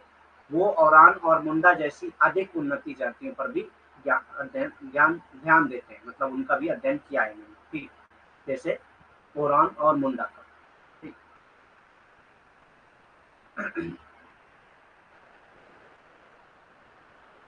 he classified tribes of India and believed that the easiest way to do it was to distinguish by mode of livelihood.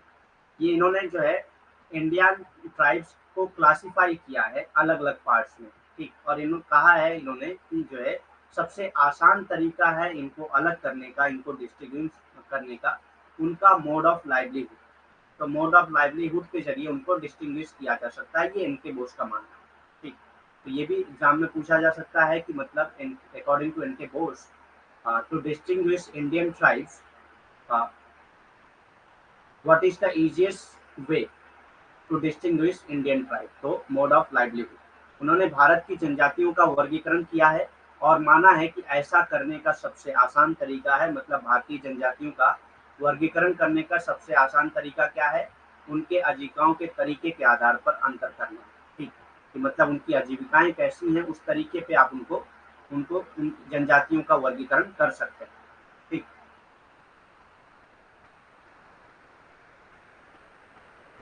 it is an easier way to differentiate between tribes and non-tribes of Hindu social system. ये सबसे आसान तरीका है tribes और non tribes Hindu social system को अलग करने का। ये हिंदू सामाजिक व्यवस्था की जातियों और गैर जनजातियों के बीच अंतर करने का आसान तरीका। ठीक, तो आज के लिए इतना ही, थैंक यू वेरी मच। और भी कोई क्वेश्चन है तो कर सकते हैं, 5 मिनट दिया जाएगा आपको क्वेश्चन करने के लिए, जो भी क्वेश्चन है कर सकते हैं, related to exam, related to notes, PDF, class, किसी से भी रिलेटेड हो वो आप पूछ सकते हैं।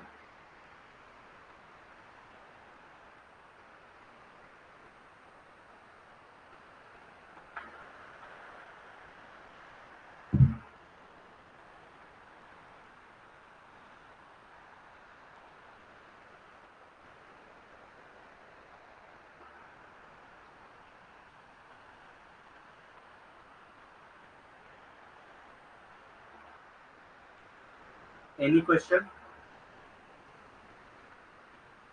कोई क्वेश्चन नहीं है? ठीक है, फिर लीव करते हैं, थैंक यू वेरी मच।